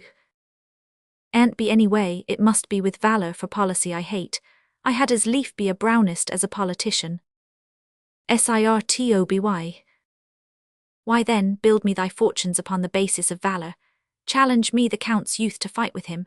Hurt him in 11 places, my niece shall take note of it, and assure thyself there is no love broker in the world can more prevail in man's commendation with woman than report of valour. Fabian. There is no way but this, Sir Andrew. Sir Andrew. Will either of you bear me a challenge to him? Sir Toby. Go, write it in a martial hand, be cursed and brief. It is no matter how witty, so it be eloquent and full of invention. Taunt him with the license of ink. If thou thou'st him some thrice, it shall not be amiss, and as many lies as will lie in thy sheet of paper, although the sheet were big enough for the bed of ware in England, set 'em down. Go about it. Let there be gall enough in thy ink, though thou write with a goose pen, no matter. About it. Sir Andrew. Where shall I find you? Sir Toby. Will call thee at the cubiculo. Go. Fabian. This is a dear mannikin to you, Sir Toby. Sir Toby. I have been dear to him, lad, some 2,000 strong or so. Fabian. We shall have a rare letter from him, but you'll not deliver it. Sir Toby. Never trust me then, and by all means stir on the youth to an answer. I think oxen and wain ropes cannot hail them together. For Andrew, if he were opened and you find so much blood in his liver as will clog the foot of a flea, I'll eat the rest of th anatomy. Fabian. And his opposite, the youth, bears in his visage no great presage of cruelty. Enter Marieth. Sir Toby. Look where the youngest wren of 9 comes. Marieth. If you desire the spleen, and will laugh yourselves into stitches, follow me. Yond gull Malvolio is turned heathen, a very renegado, for there is no Christian that means to be saved by believing rightly can ever believe such impossible passages of grossness. He's in yellow stockings. Sir Toby. And cross-gartered. Marieth. Most villainously, like a pedant that keeps a school ith church, I have dogged him like his murderer. He does obey every point of the letter that I drop to betray him. He does smile his face into more lines than is in the new map with the augmentation of the Indies. You have not seen such a thing as tease. I can hardly forbear hurling things at him. I know my lady will strike him. If she do, he'll smile and take't for a great favour. Sir Toby. Come, bring us where he is. Scene I a street. Enter Sebastian and Antonio. Sebastian. I would not by my will have troubled you. But since you make your pleasure of your pains, I will no further chide you. Antonio. I could not stay behind you, my desire, more sharp than filed steel, did spur me forth. And not all love to see you, though so much as might have drawn one to a longer voyage. But jealousy, what might befall your travel, being skillless in these parts, which to a stranger, unguided and unfriended, often prove rough and unhospitable, my willing love, the rather by these arguments of fear, set forth in your pursuit. Sebastian.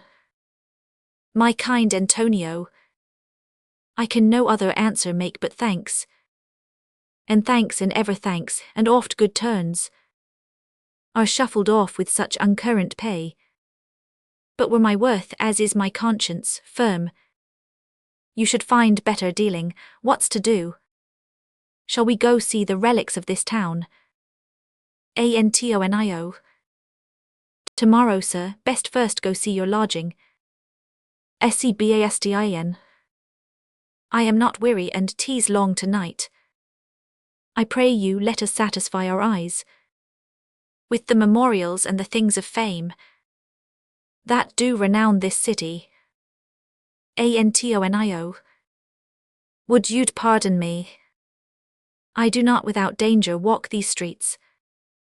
Once in a sea fight, 'gainst the Count his galleys, I did some service of such note indeed, that were I ta'en here, it would scarce be answered. Sebastian. Belike you slew great number of his people. Antonio.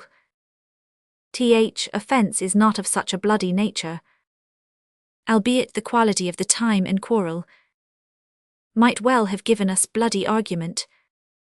It might have since been answered in repaying what we took from them, which for traffic's sake most of our city did, only myself stood out. For which, if I be lapsed in this place, I shall pay dear. Sebastin. Do not then walk too open. Antonio. It doth not fit me. Hold, sir, here's my purse. In the south suburbs at the Elephant is best to lodge. I will bespeak our diet, whiles you beguile the time and feed your knowledge. With viewing of the town, there shall you have me. Sebastin. Why I your purse? Antonio. Haply your eye shall light upon some toy you have desire to purchase, and your store, I think, is not for idle markets, sir. Sebastin. I'll be your purse bearer and leave you for an hour. Antonio. To Elephant. Sebastin. I do remember. Scene IV, Olivia's garden. Enter Olivia and Maria. O Olivia. I have sent after him, he says he'll come. How shall I feast him, what bestow of him? For youth is bought more oft than begged or borrowed. I speak too loud. Where is Malvolio? He is sad and civil, and suits well for a servant with my fortunes. Where is Malvolio? Marieth. He's coming, madam. But in very strange manner, he is sure possessed, madam. O Olivia. Why, what's the matter, does he rave? Marieth. No, madam, he does nothing but smile. Your ladyship were best to have some guard about you if he come, for sure the man is tainted in swits. O Olivia. Go call him hither, I'm as mad as he. If sad and merry madness equal be. Enter Malvolio. How now, Malvolio? Malvolio. Sweet lady, ho ho. O Olivia. Smilst thou? I sent for thee upon a sad occasion. Malvolio. Sad lady, I could be sad. This does make some obstruction in the blood, this cross-gartering. But what of that? If it please the eye of one, it is with me as the very true sonnet is. Please one and please all. O Olivia. Why, how dost thou, man? What is the matter with thee? Malvolio. Not black in my mind, though yellow in my legs. It did come to his hands, and commands shall be executed. I think we do know the sweet Roman hand. O Olivia. Wilt thou go to bed, Malvolio? Malvolio. To bed, I, sweetheart, and I'll come to thee. O Olivia. God comfort thee. Why dost thou smile so and kiss thy hand so oft? Marieth. How do you, Malvolio? Malvolio. At your request, yes, nightingales answer daws. Marieth. Why appear you with this ridiculous boldness before my lady? Malvolio. Be not afraid of greatness, 'twas well writ. O Olivia. What mean'st thou by that, Malvolio? Malvolio. Some are born great. O Olivia. Hard. Malvolio. Some achieve greatness. O Olivia. What say'st thou? Malvolio. And some have greatness thrust upon them. O Olivia. Heaven restore thee. Malvolio. Remember who commended thy yellow stockings. O Olivia. Thy yellow stockings. Malvolio.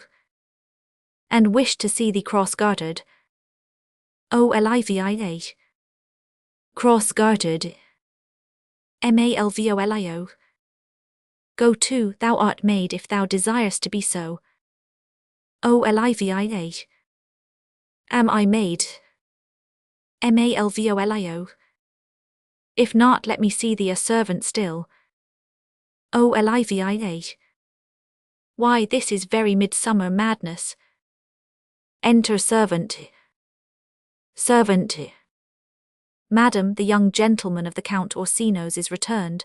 I could hardly entreat him back. He attends your ladyship's pleasure. Olivia. I'll come to him. Good Maria, let this fellow be looked to. Where's my cousin Toby? Let some of my people have a special care of him. I would not have him miscarry for the half of my dowry. Malvolio. Oh ho, do you come near me now? No worse man than Sir Toby to look to me. This concurs directly with the letter.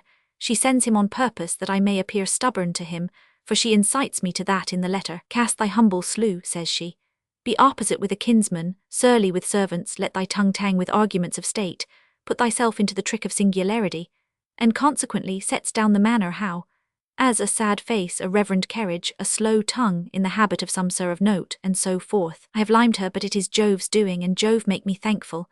And when she went away now, let this fellow be looked to. Fellow, not Malvolio, nor after my degree, but fellow. Why, everything adheres together, that no dram of a scruple, no scruple of a scruple, no obstacle, no incredulous or unsafe circumstance. What can be said? Nothing that can come between me and the full prospect of my hopes. Well, Jove, not I, is the doer of this, and he is to be thanked. Enter Sir Toby, Fabian, and Maria.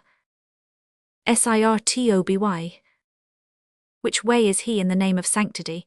If all the devils of hell be drawn in little, and Legion himself possessed him, yet I'll speak to him. Fabian. Here he is. How is't with you, sir? How is't with you, man? Malvolio. Go off, I discard you. Let me enjoy my private. Go off. Marius.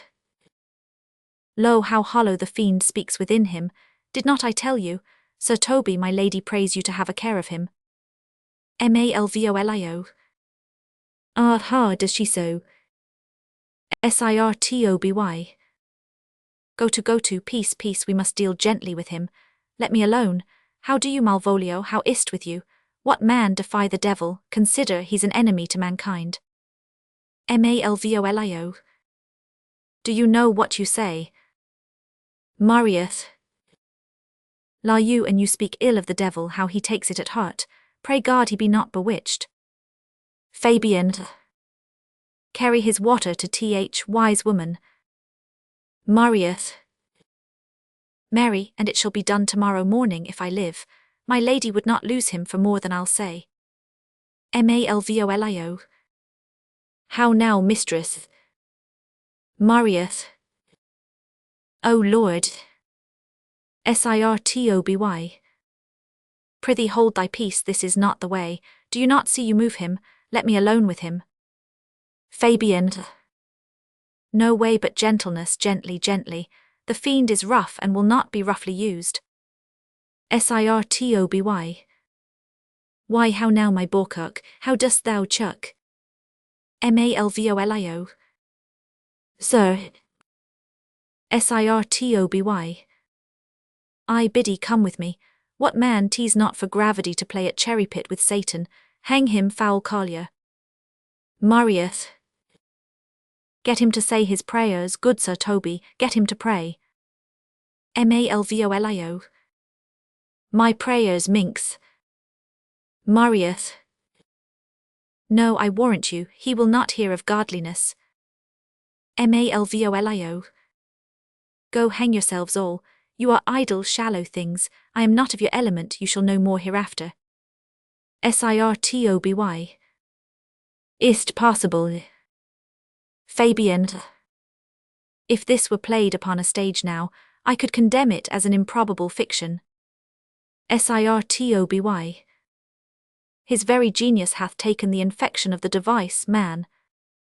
Marius. Nay, pursue him now, lest the device take air and taint. Fabian. Why, we shall make him mad indeed. Marieth. The house will be the quieter. Sirtoby. Come, we'll have him in a dark room and bound. My niece is already in the belief that he's mad. We may carry it thus for our pleasure, and his penance till our very pastime, tired out of breath, prompt us to have mercy on him, at which time we will bring the device to the bar and crown thee for a finder of madmen. But see. Enter Sir Andrew. Fabian. More matter for a May morning. Sir Andrew. Here's the challenge, read it. I warrant there's vinegar and pepper in't.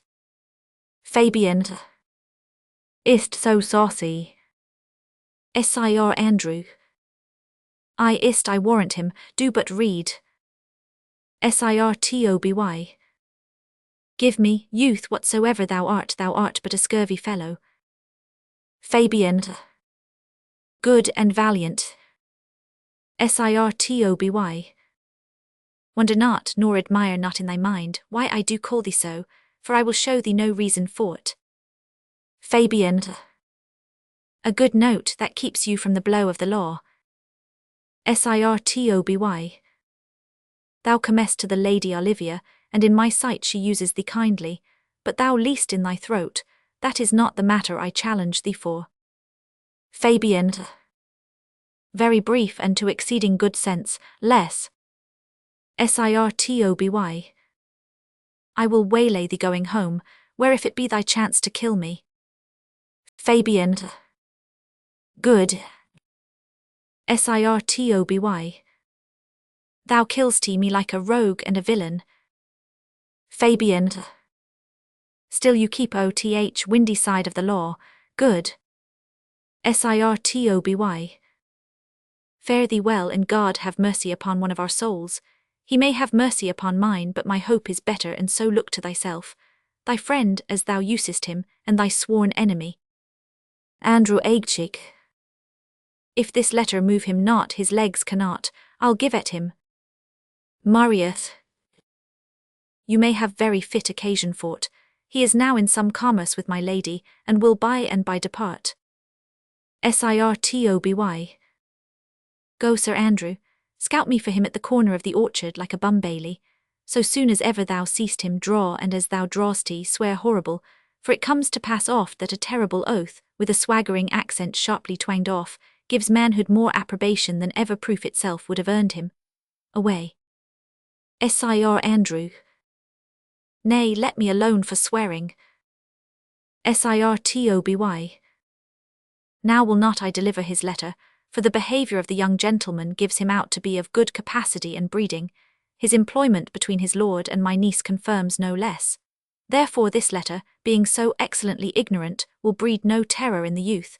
He will find it comes from a clodpole. But, sir, I will deliver his challenge by word of mouth, set upon Aguecheek notable report of valour, and drive the gentleman, as I know his youth will aptly receive it, into a most hideous opinion of his rage, skill, fury, and impetuosity. This will so fright them both that they will kill one another by the look, like cockatrices. Enter Olivia and Viola. Fabian. Here he comes with your niece. Give them way till he take leave, and presently after him. Sirtoby. I will meditate the while upon some horrid message for a challenge. O Olivia.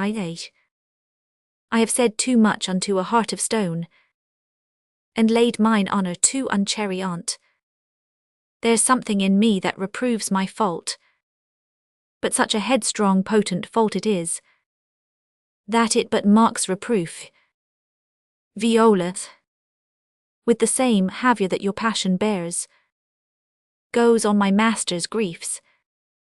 O Olivia.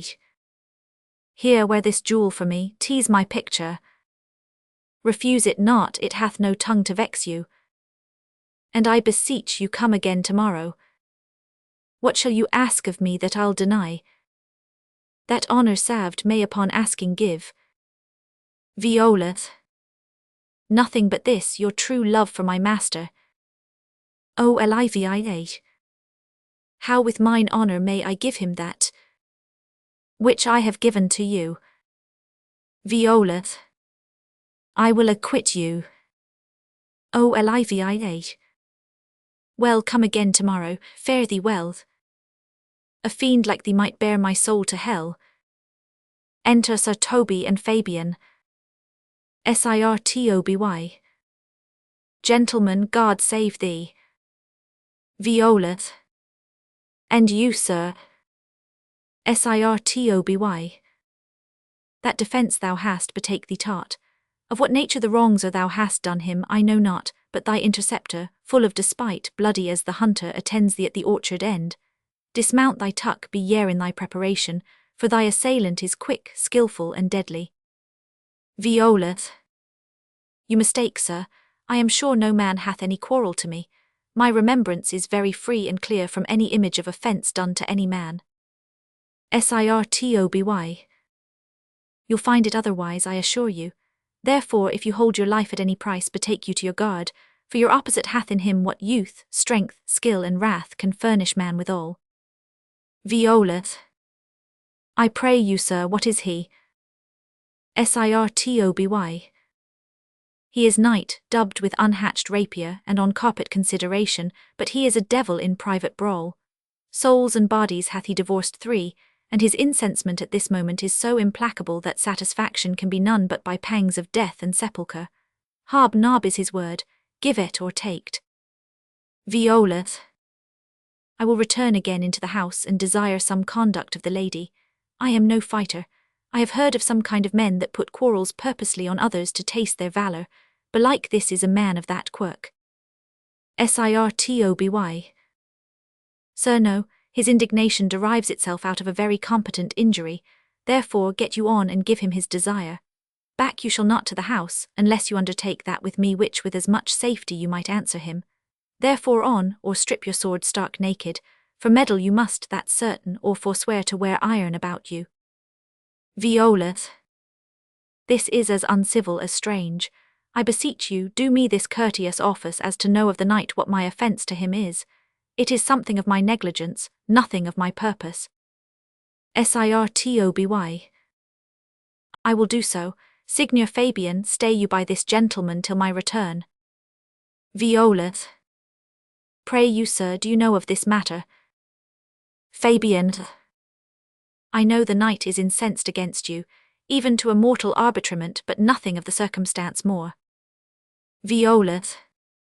I beseech you, what manner of man is he? Fabian. Nothing of that wonderful promise to read him by his form, as you are like to find him in the proof of his valour. He is indeed, sir, the most skilful, bloody, and fatal opposite that you could possibly have found in any part of Illyria. Will you walk towards him? I will make your peace with him if I can. Viola. I shall be much bound to you for't. I am one that had rather go with Sir Priest than Sir Knight. I care not who knows so much of my mettle. Enter Sir Toby and Sir Andrew. Sir Toby. Why, man, he's a very devil. I have not seen such a farrago. I had a pass with him, rapier, scabbard, and all, and he gives me the stuck-in with such a mortal motion that it is inevitable. And on the answer he pays you as surely as your feet hits the ground they step on. They say he has been fencer to the Sophie. Sir Andrew. Parksant, I'll not meddle with him. Sir Toby. Ay, but he will not now be pacified. Fabian can scarce hold him yonder. Sir Andrew. Plague on't, and I thought he had been valiant, and so cunning in fence, I'd have seen him damned ere I'd have challenged him. Let him let the matter slip, and I'll give him my horse grey Capulet. Sir Toby. I'll make the motion. Stand here, make a good show on't. This shall end without the perdition of souls. Marry, I'll ride your horse as well as I ride you. Enter Fabian and Viola.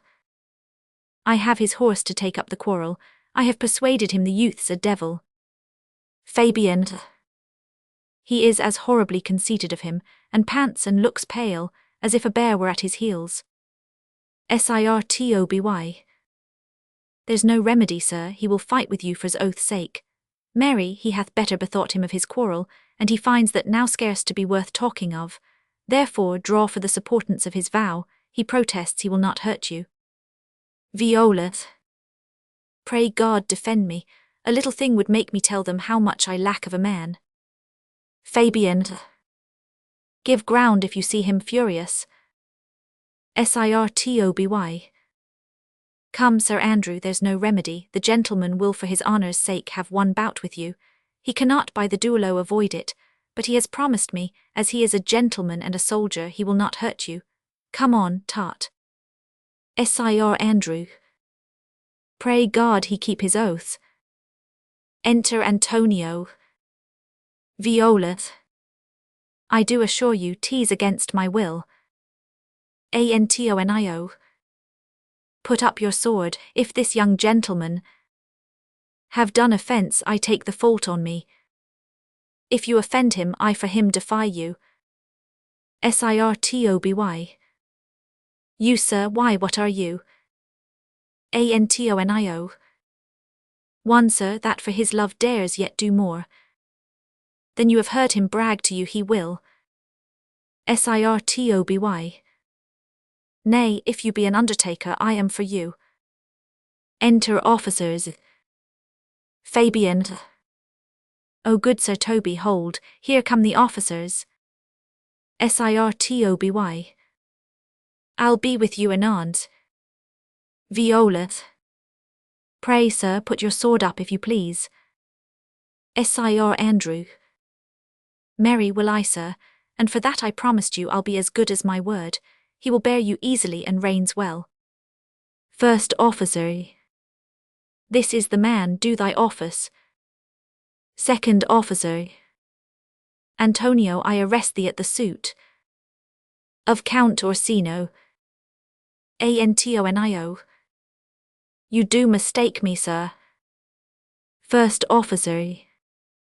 No, sir, no jot, I know your favour well. Though now you have no sea cap on your head. Take him away, he knows I know him well. Antonio.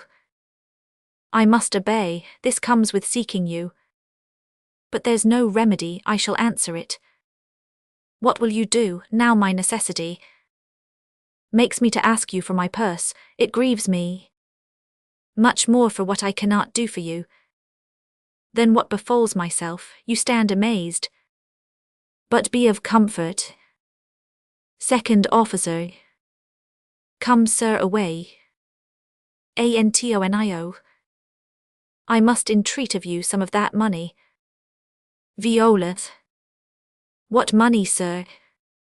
For the fair kindness you have showed me here, and part being prompted by your present trouble, out of my lean and low ability, I'll lend you something, my having is not much. I'll make division of my present with you. Hold, there's half my coffer. Antonio. Will you deny me now? Is't possible that my deserts to you can lack persuasion? Do not tempt my misery, lest that it make me so unsound a man as to upbraid you with those kindnesses that I have done for you. Viola. I know of none, nor know I you by voice or any feature. I hate ingratitude more in a man than lying, vainness, babbling, drunkenness, or any taint of vice whose strong corruption inhabits our frail blood. Antonio. O heavens themselves. Second officer. Come, sir, I pray you go. Antonio. Let me speak a little, this youth that you see here, I snatched one half out of the jaws of death, relieved him with such sanctity of love, and to his image which methought did promise most venerable worth did I devotion. First officer. What's that to us, the time goes by, away. Antonio. But oh how vile and idle proves this guard. Thou hast, Sebastian, done good feature shame. In nature there's no blemish but the mind.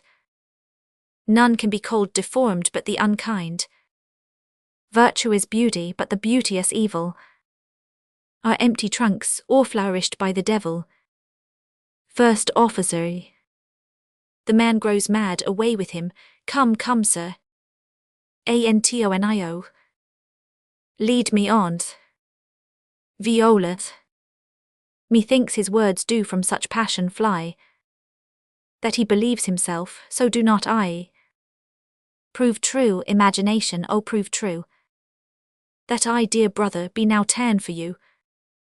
Sirtoby. Come hither, knight, come hither, Fabian, we'll whisper o'er a couplet or two of most sage saws. Viola. He named Sebastian, I my brother know, yet living in my glass, even such and so. In favour was my brother, and he went still in this fashion, colour, ornament. For him I imitate, oh if it prove tempests are kind, and salt waves fresh in love. Sirtoby. A very dishonest paltry boy, and more a coward than a hare. His dishonesty appears in leaving his friend here in necessity, and denying him, and for his cowardship ask Fabian. Fabian. A coward, a most devout coward, religious in it. Sir Andrew. Slid, I'll after him again and beat him. Sirtoby. Do cuff him soundly, but never draw thy sword. Sir Andrew. And I do not. Fabian. Come, let's see the event. Sirtoby. I dare lay any money, 'twill be nothing yet. Act 4. Scene I the street before Olivia's house. Enter Sebastian and Clown. Clown. Will you make me believe that I am not sent for you? Sebastin. Go to, thou art a foolish fellow. Let me be clear of thee. Clown. Well held out, I faith. No, I do not know you, nor I am not sent to you by my lady to bid you come speak with her, nor your name is not Master Cesario, nor this is not my nose neither. Nothing that is so is so. Sebastin. I prithee vent thy folly somewhere else. Thou know'st not me. Clown. Vent my folly, he has heard that word of some great man and now applies it to a fool. Vent my folly, I am afraid this great lubber the world will prove a cockney. I prithee now, ungird thy strangeness and tell me what I shall vent to my lady. Shall I vent to her that thou art coming? Sebastin. I prithee, foolish Greek, depart from me. There's money for thee, if you tarry longer. I shall give worse payment. Clown. By my troth, thou hast an open hand. These wise men that give fools money get themselves a good report, after 14 years' purchase. Enter Sir Andrew, Sir Toby and Fabian. Sir Andrew. Now, sir, have I met you again, there S for you. Sebastin. Why, there's for thee and there and there. Are all the people mad? Sirtoby. Hold, sir, or I'll throw your dagger o'er the house. Clown. This will I tell my lady straight, I would not be in some of your coats for 2pence. Sirtoby. Come on, sir, hold. Sir Andrew. Nay, let him alone, I'll go another way to work with him. I'll have an action of battery against him if there be any law in Illyria. Though I struck him first, yet it's no matter for that. Sebastin. Let go thy hand. Sirtoby. Come, sir, I will not let you go. Come, my young soldier, put up your iron, you are well fleshed, come on. Sebastin. I will be free from thee, what wouldst thou now? If thou darst tempt me further, draw thy sword. Sirtoby. What? Nay then, I must have an ounce or two of this malapert blood from you. Enter Olivia. O Olivia. Hold, Toby, on thy life I charge thee, hold. Sirtoby. Madam. O Olivia. Will it be ever thus, ungracious wretch? Fit for the mountains and the barbarous caves, where manners ne'er were preached, out of my sight. Be not offended, dear Cesario. Rude Espy, be gone. I prithee, gentle friend, let thy fair wisdom, not thy passion, sway in this uncivil and unjust extent. Against thy peace, go with me to my house, and hear thou there how many fruitless pranks this ruffian hath botched up, that thou thereby mayst smile at this. Thou shalt not choose but go. Do not deny, beshrew his soul for me. He started one poor heart of mine in thee. Sebastin. What relish is in this? How runs the stream? Or I am mad, or else this is a dream. Let fancy still my sense in lethe steep. If it be thus to dream, still let me sleep. O Olivia. Nay, come, I prithee, would thou'dst be ruled by me? Sebastin. Madam, I wills. O Olivia. Oh, say so, and so be. Scene I, a room in Olivia's house. Enter Maria and Clown. Mariath. Nay, I prithee, put on this gown and this beard, make him believe thou art Sir Topaz the curate. Do it quickly, I'll call Sir Toby the whilst. Clown. Well, I'll put it on, and I will dissemble myself in't, and I would I were the first that ever dissembled in such a gown. I am not tall enough to become the function well, nor lean enough to be thought a good student, but to be said, an honest man and a good housekeeper goes as fairly as to say, a careful man and a great scholar. The competitors enter. Enter Sir Toby and Maria. Sirtoby. Jove bless thee, Master Parson. Clown. Bonos dies, Sir Toby, for as the old hermit of Prague that never saw pen and ink very wittily said to a niece of King Gorboduc, that is, so I, being Master Parson, am Master Parson, for what is that but that, and is but is. Sirtoby. To him, Sir Topaz. Clown. What ho, I say, peace in this prison. Sirtoby. The knave counterfeits well, a good knave. Malvolio within't. Malvolio. Who calls there? Clown. Sir Topaz the curate, who comes to visit Malvolio the lunatic. Malvolio. Sir Topaz, good Sir Topaz, go to my lady. Clown. Out, hyperbolical fiend, how vexest thou this man, talkest thou nothing but of ladies? Sirtoby. Well said, Master Parson. Malvolio. Sir Topaz, never was man thus wronged. Good Sir Topaz, do not think I am mad, they have laid me here in hideous darkness. Clown. Fie, thou dishonest Satan, I call thee by the most modest terms, for I am one of those gentle ones that will use the devil himself with courtesy. Say'st thou that house is dark? Malvolio. As hell, Sir Topaz. Clown. Why, it hath bay windows transparent as barricadoes, and the clear stories toward the south-north are as lustrous as ebony, and yet complainest thou of obstruction? Malvolio. I am not mad, Sir Topaz, I say to you this house is dark. Clown. Madman thou errest, I say there is no darkness but ignorance, in which thou art more puzzled than the Egyptians in their fog. Malvolio. I say this house is as dark as ignorance, though ignorance were as dark as hell, and I say there was never man thus abused. I am no more mad than you are. Make the trial of it in any constant question. Clown. What is the opinion of Pythagoras concerning wildfowl? Malvolio. That the soul of our grandame might haply inhabit a bird. Clown. What think'st thou of his opinion? Malvolio. I think nobly of the soul, and no way approve his opinion. Clown.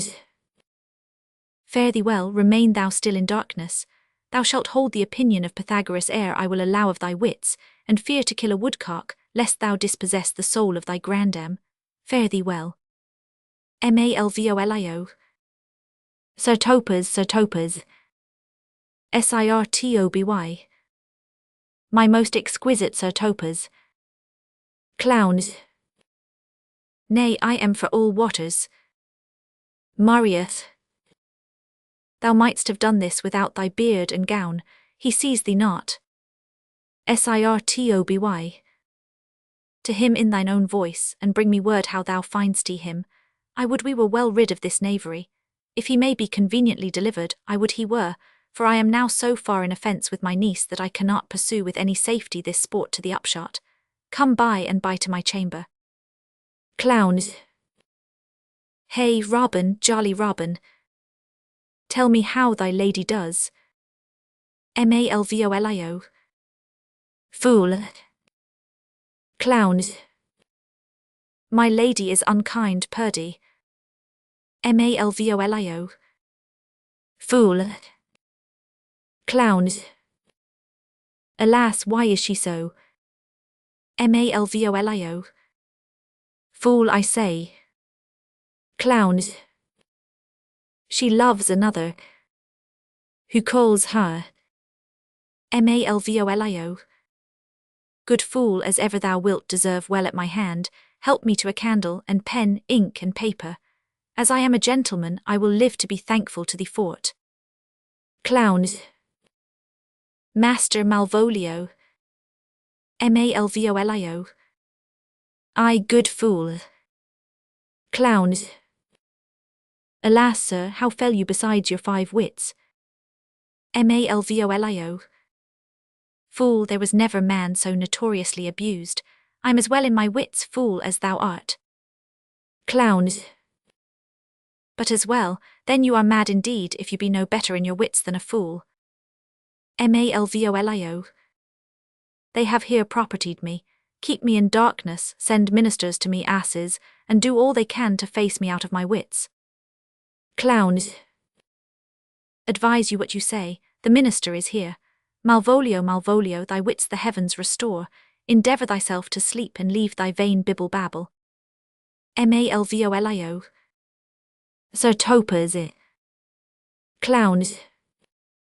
Maintain no words with him, good fellow. Who I, sir, not I, sir, God buy you, good Sir Topaz. Marry, amen, I will, sir, I will. Malvolio. Fool, fool, fool, I say.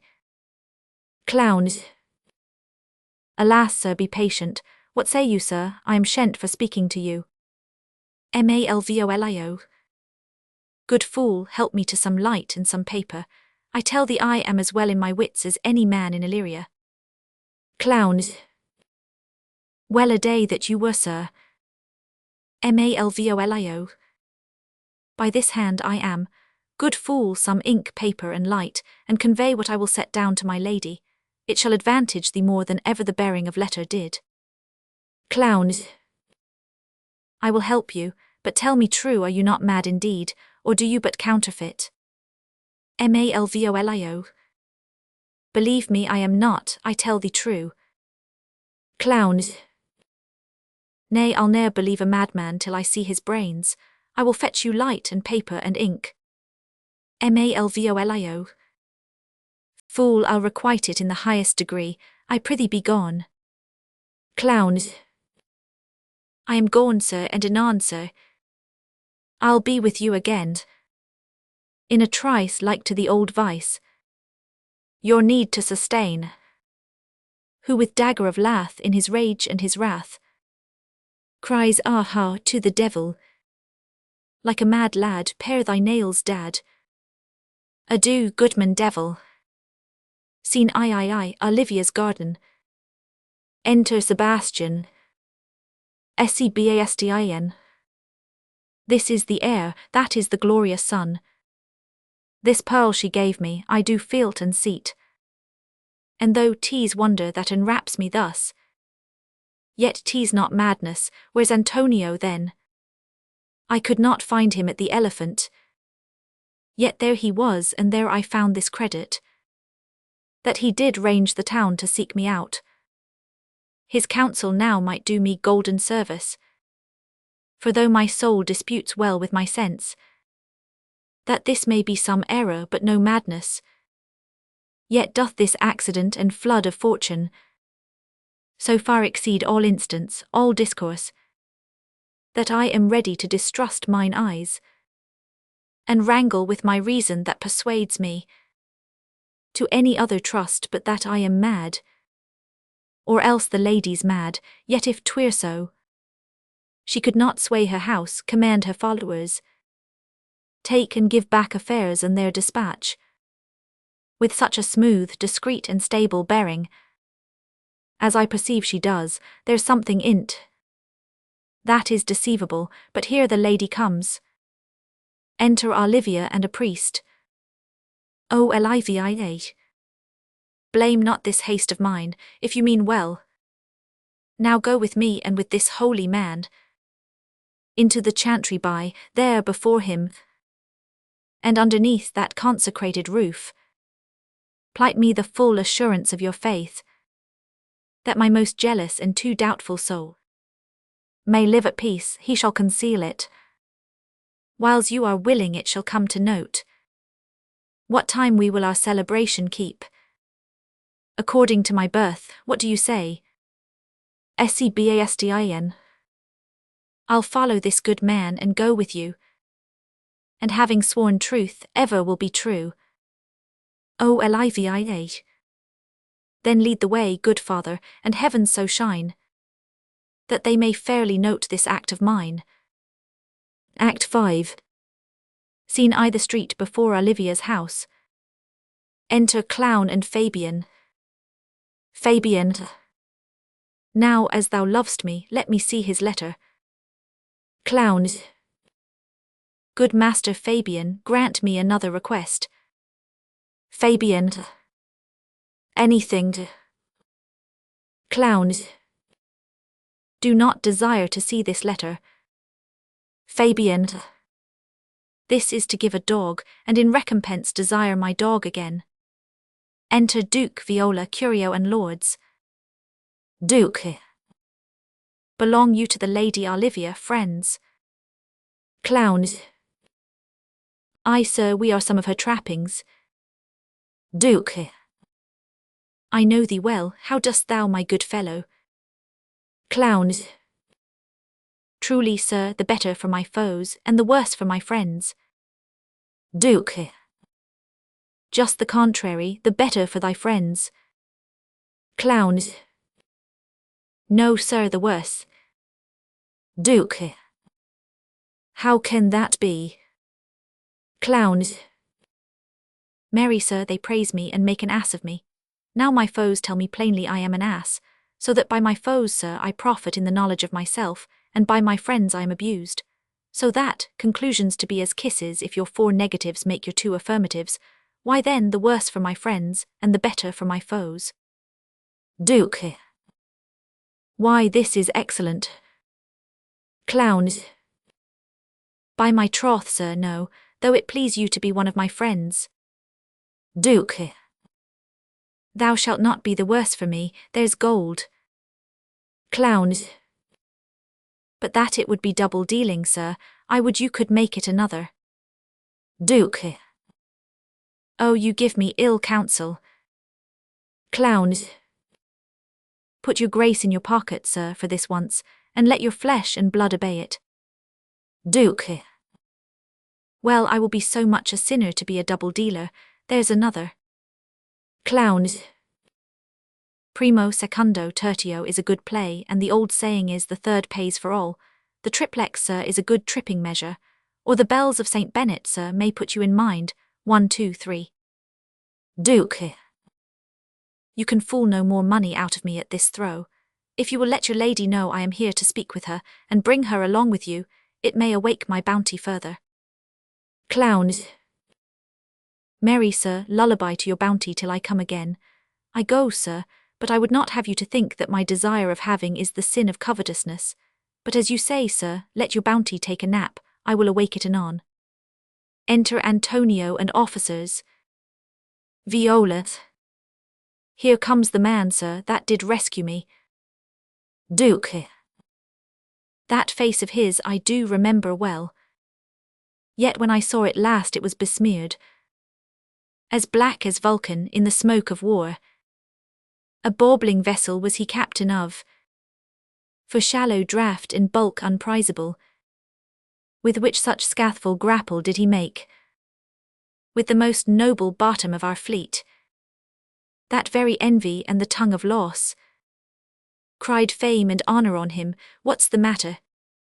First officer Orsino, this is that Antonio that took the phoenix and her fraught from Candy, and this is he that did the tiger board when your young nephew Titus lost his leg.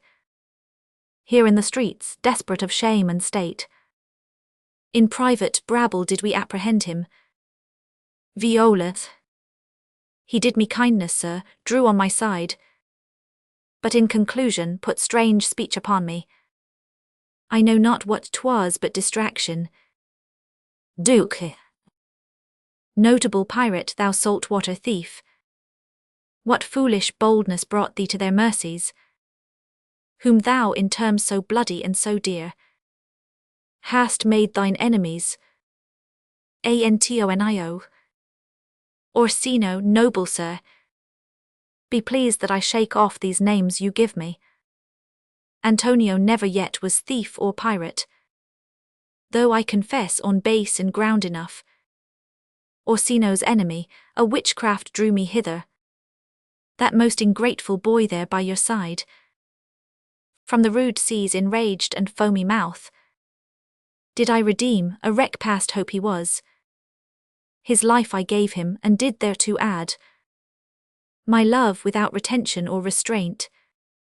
All his in dedication, for his sake, did I expose myself, pure for his love, into the danger of this adverse town, drew to defend him when he was beset, where being apprehended, his false cunning, not meaning to partake with me in danger, taught him to face me out of his acquaintance, and grew a 20 years removed thing, while one would wink, denied me mine own purse, which I had recommended to his use, not half an hour before. Viola, how can this be? Duke, when came he to this town? Antonio, today, my lord, and for 3 months before. No, in trim, not a minute's vacancy. Both day and night did we keep company. Enter Olivia and attendants. Duke, here comes the countess, now heaven walks on earth. But for thee, fellow, thy words are madness. 3 months this youth hath tended upon me. But more of that anon, take him aside. O Olivia, what would my lord but that he may not have, wherein Olivia may seem serviceable? Cesario, you do not keep promise with me. Viola, Madam, Duke, gracious Olivia. O Olivia, what do you say, Cesario, good my lord? Viola, my lord would speak, my duty hushes me. O Olivia, if it be aught to the old tune, my lord, it is as fat and fulsome to mine ear as howling after music. Duke, still so cruel. O Olivia, still so constant, lord. Duke, what to perverseness, you uncivil lady, to whose ingrate and unauspicious altars my soul the faithfulst offerings hath breathed out, that ere devotion tendered, what shall I do? O Olivia, even what it please my lord that shall become him. Duke, why should I not, had I the heart to do it? Like to the Egyptian thief at point of death, kill what I love, a savage jealousy, that sometimes savours nobly, but hear me this, since you to non-regardance cast my faith, and that I partly know the instrument that screws me from my true place in your favour, live you the marble-breasted tyrant still, But this your minion, whom I know you love, and whom, by heaven I swear, I tender dearly, him will I tear out of that cruel eye, where he sits crowned in his master's spite. Come, boy, with me, my thoughts are ripe in mischief. I'll sacrifice the lamb that I do love, to spite a raven's heart within a dove. Viola, and I most jocund, apt, and willingly, to do you rest, 1,000 deaths would die. O Olivia, where goes Cesario? Viola, after him I love, more than I love these eyes, more than my life, more by all mores than e'er I shall love wife. If I do feign, you witnesses above, punish my life for tainting of my love. O Olivia, ah me detested, how am I beguiled? Viola, who does beguile you, who does do you wrong? O Olivia, hast thou forgot thyself, is it so long? Call forth the Holy Father. Duke comes away. O Olivia, whither my lord, Cesario husband stay?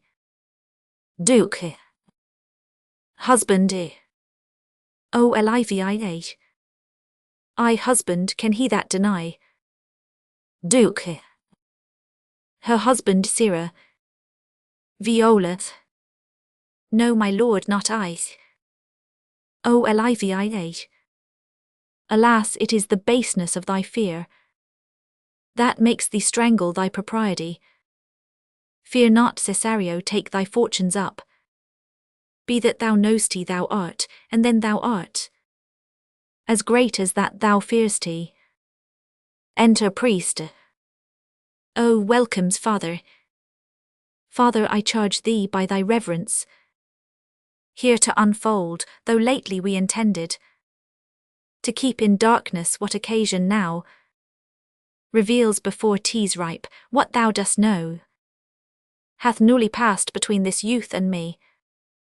Priest, a contract of eternal bond of love, confirmed by mutual joinder of your hands, attested by the holy close of lips, strengthened by interchangement of your rings, and all the ceremony of this compact, sealed in my function by my testimony, since when my watch hath told me toward my grave, I have travelled but 2 hours. Duke, O thou dissembling cub, what wilt thou be when time hath sowed a grizzle on thy case? Or will not else thy craft so quickly grow that thine own trip shall be thine overthrow? Farewell, and take her, but direct thy feet where thou and I henceforth may never meet. Viola, my lord, I do protest. O Olivia, oh, do not swear. Hold little faith, though thou hast too much fear. Enter Sir Andrew. Sir Andrew. For the love of God, a surgeon, send one presently to Sir Toby. O Olivia, what's the matter?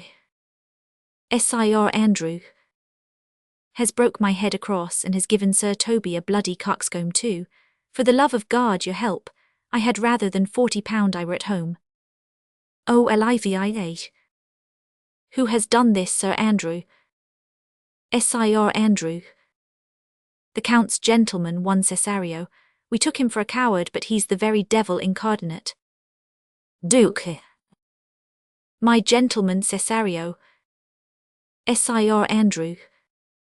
Odds lifelings, here he is. You broke my head for nothing, and that I did, I was set on to dart by Sir Toby. Viola, why do you speak to me? I never hurt you. You drew your sword upon me without cause, but I bespake you fair and hurt you not. Enter Sir Toby, drunk, led by the clown. Sir Andrew. If a bloody coxcomb be a hurt, you have hurt me. I think you set nothing by a bloody coxcomb. Here comes Sir Toby halting, you shall hear more. But if he had not been in drink, he would have tickled you other gates than he did. Duke.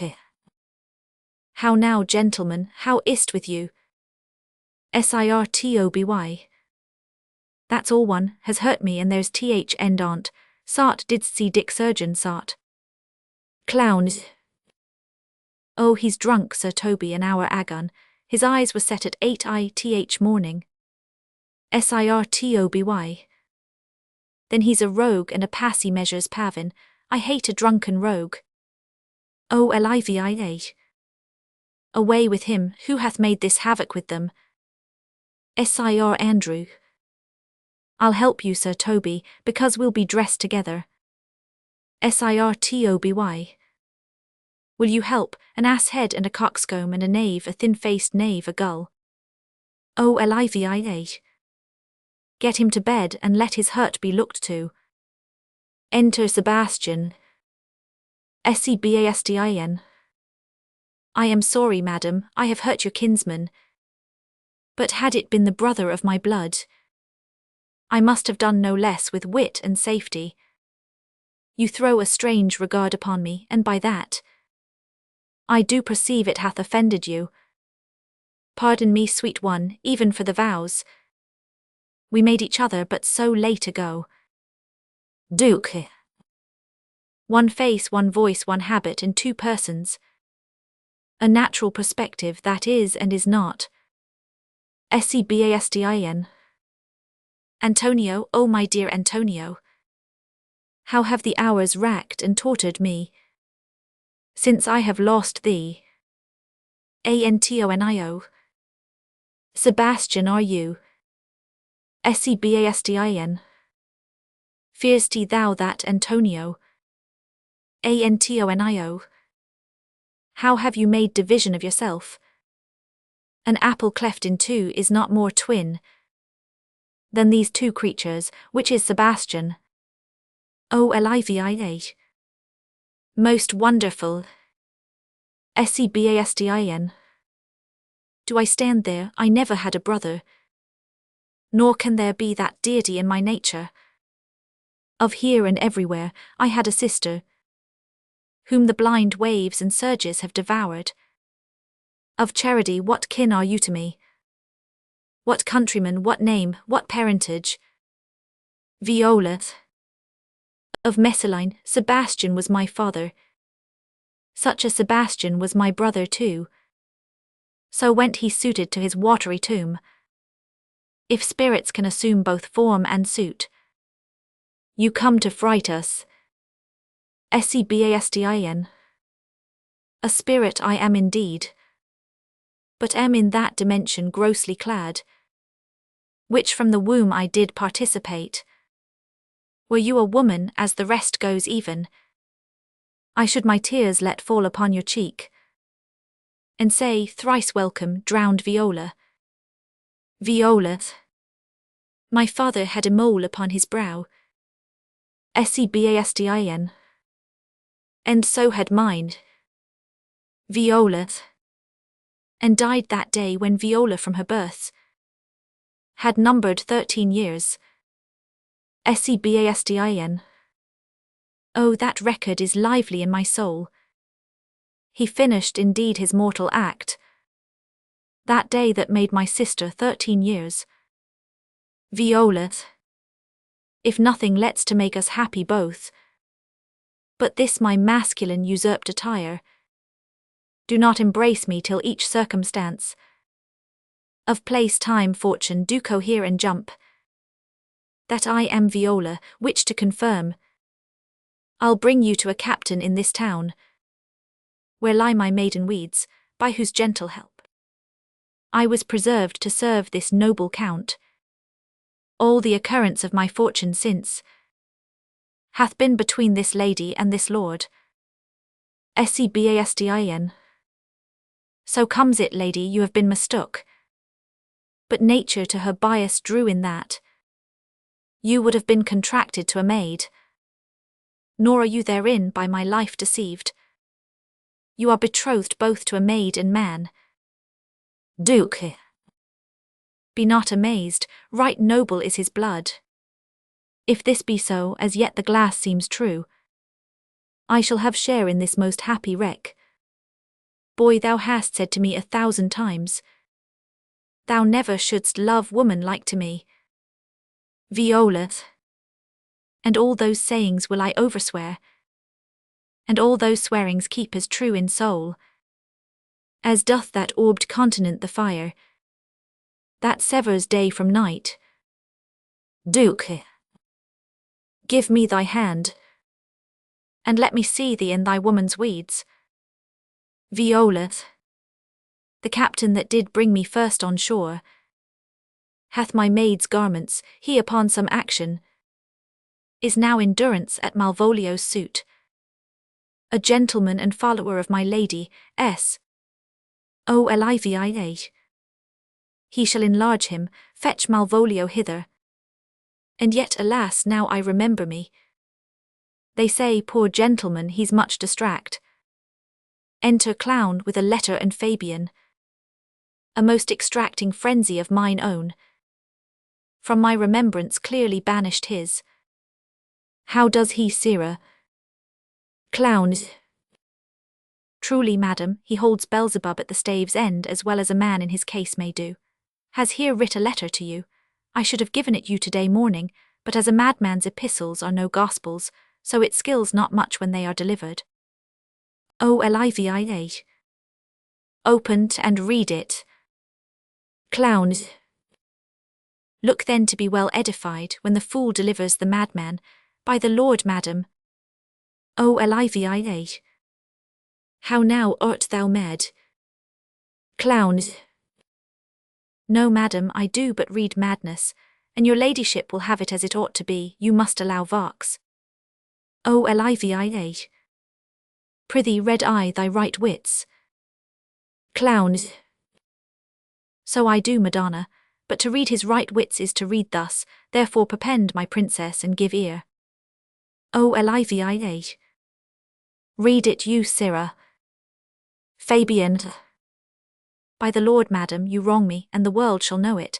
Though you have put me into darkness and given your drunken cousin rule over me, yet have I the benefit of my senses as well as your ladyship. I have your own letter that induced me to the semblance I put on, with the which I doubt not but to do myself much right or you much shame. Think of me as you please.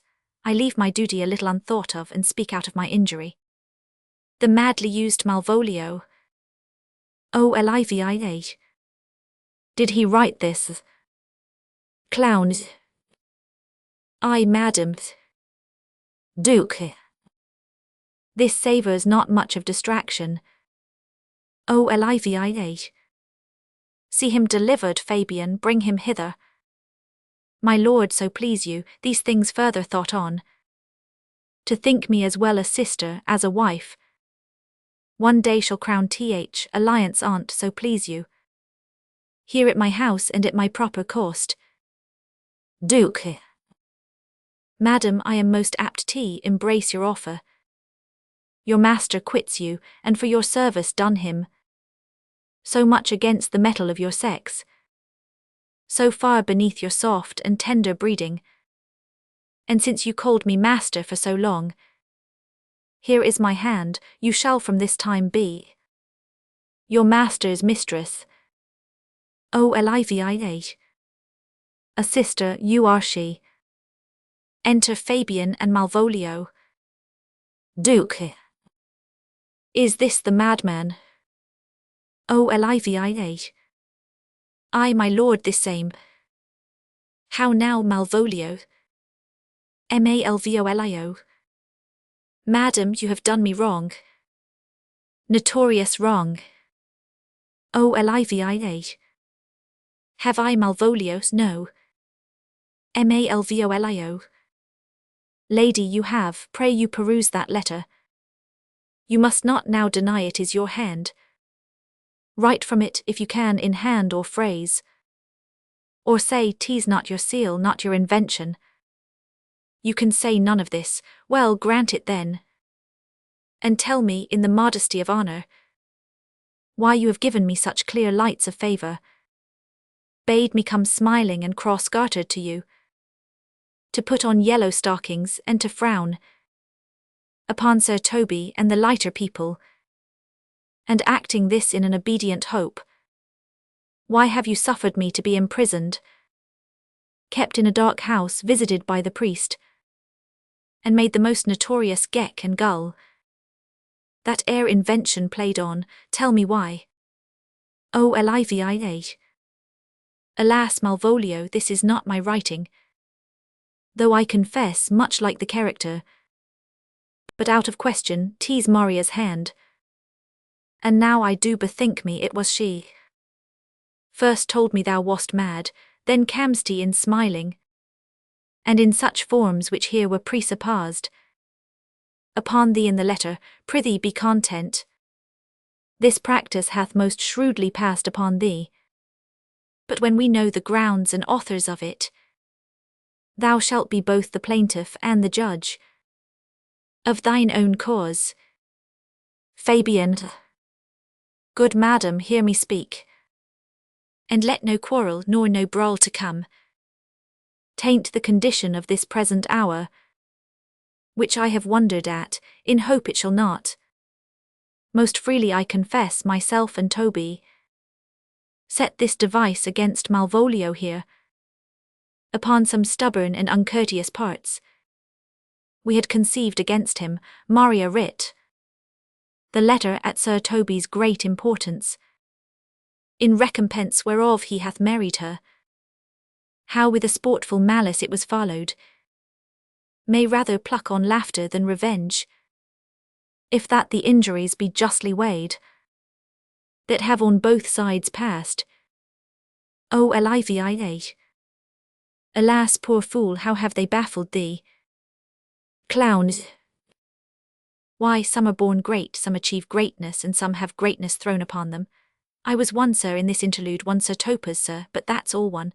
By the Lord, fool, I am not mad, but do you remember, madam, why laugh you at such a barren rascal, and you smile not, he's gagged, and thus the whirligig of time brings in his revenges. Malvolio. I'll be revenged on the whole pack of you. O Olivia! He hath been most notoriously abuzzed. Duke. Pursue him and entreat him to a peace. He hath not told us of the captain yet. When that is known, and golden time convents, a solemn combination shall be made of our dear souls. Meantime, sweet sister, we will not part from hence. Cesario, come, for so you shall be while you are a man, but when in other habits you are seen, Orsino's mistress and his fancy's queen. Clown sings, when that I was and a little tiny boy, with hey ho the wind and the rain, a foolish thing was but a toy, for the rain it raineth every day. But when I came to man's estate, with hey ho the wind and the rain, 'gainst knaves and thieves men shut their gate, for the rain it raineth every day. But when I came, alas, to wive, with hey ho the wind and the rain, by swaggering could I never thrive, for the rain it raineth every day. But when I came unto my beds, with hey ho the wind and the rain, with torspart still had drunken heads, for the rain it raineth every day. A great while ago the world begun, with hey ho the wind and the rain, but that's all one, our play is done, and we'll strive to please you every day.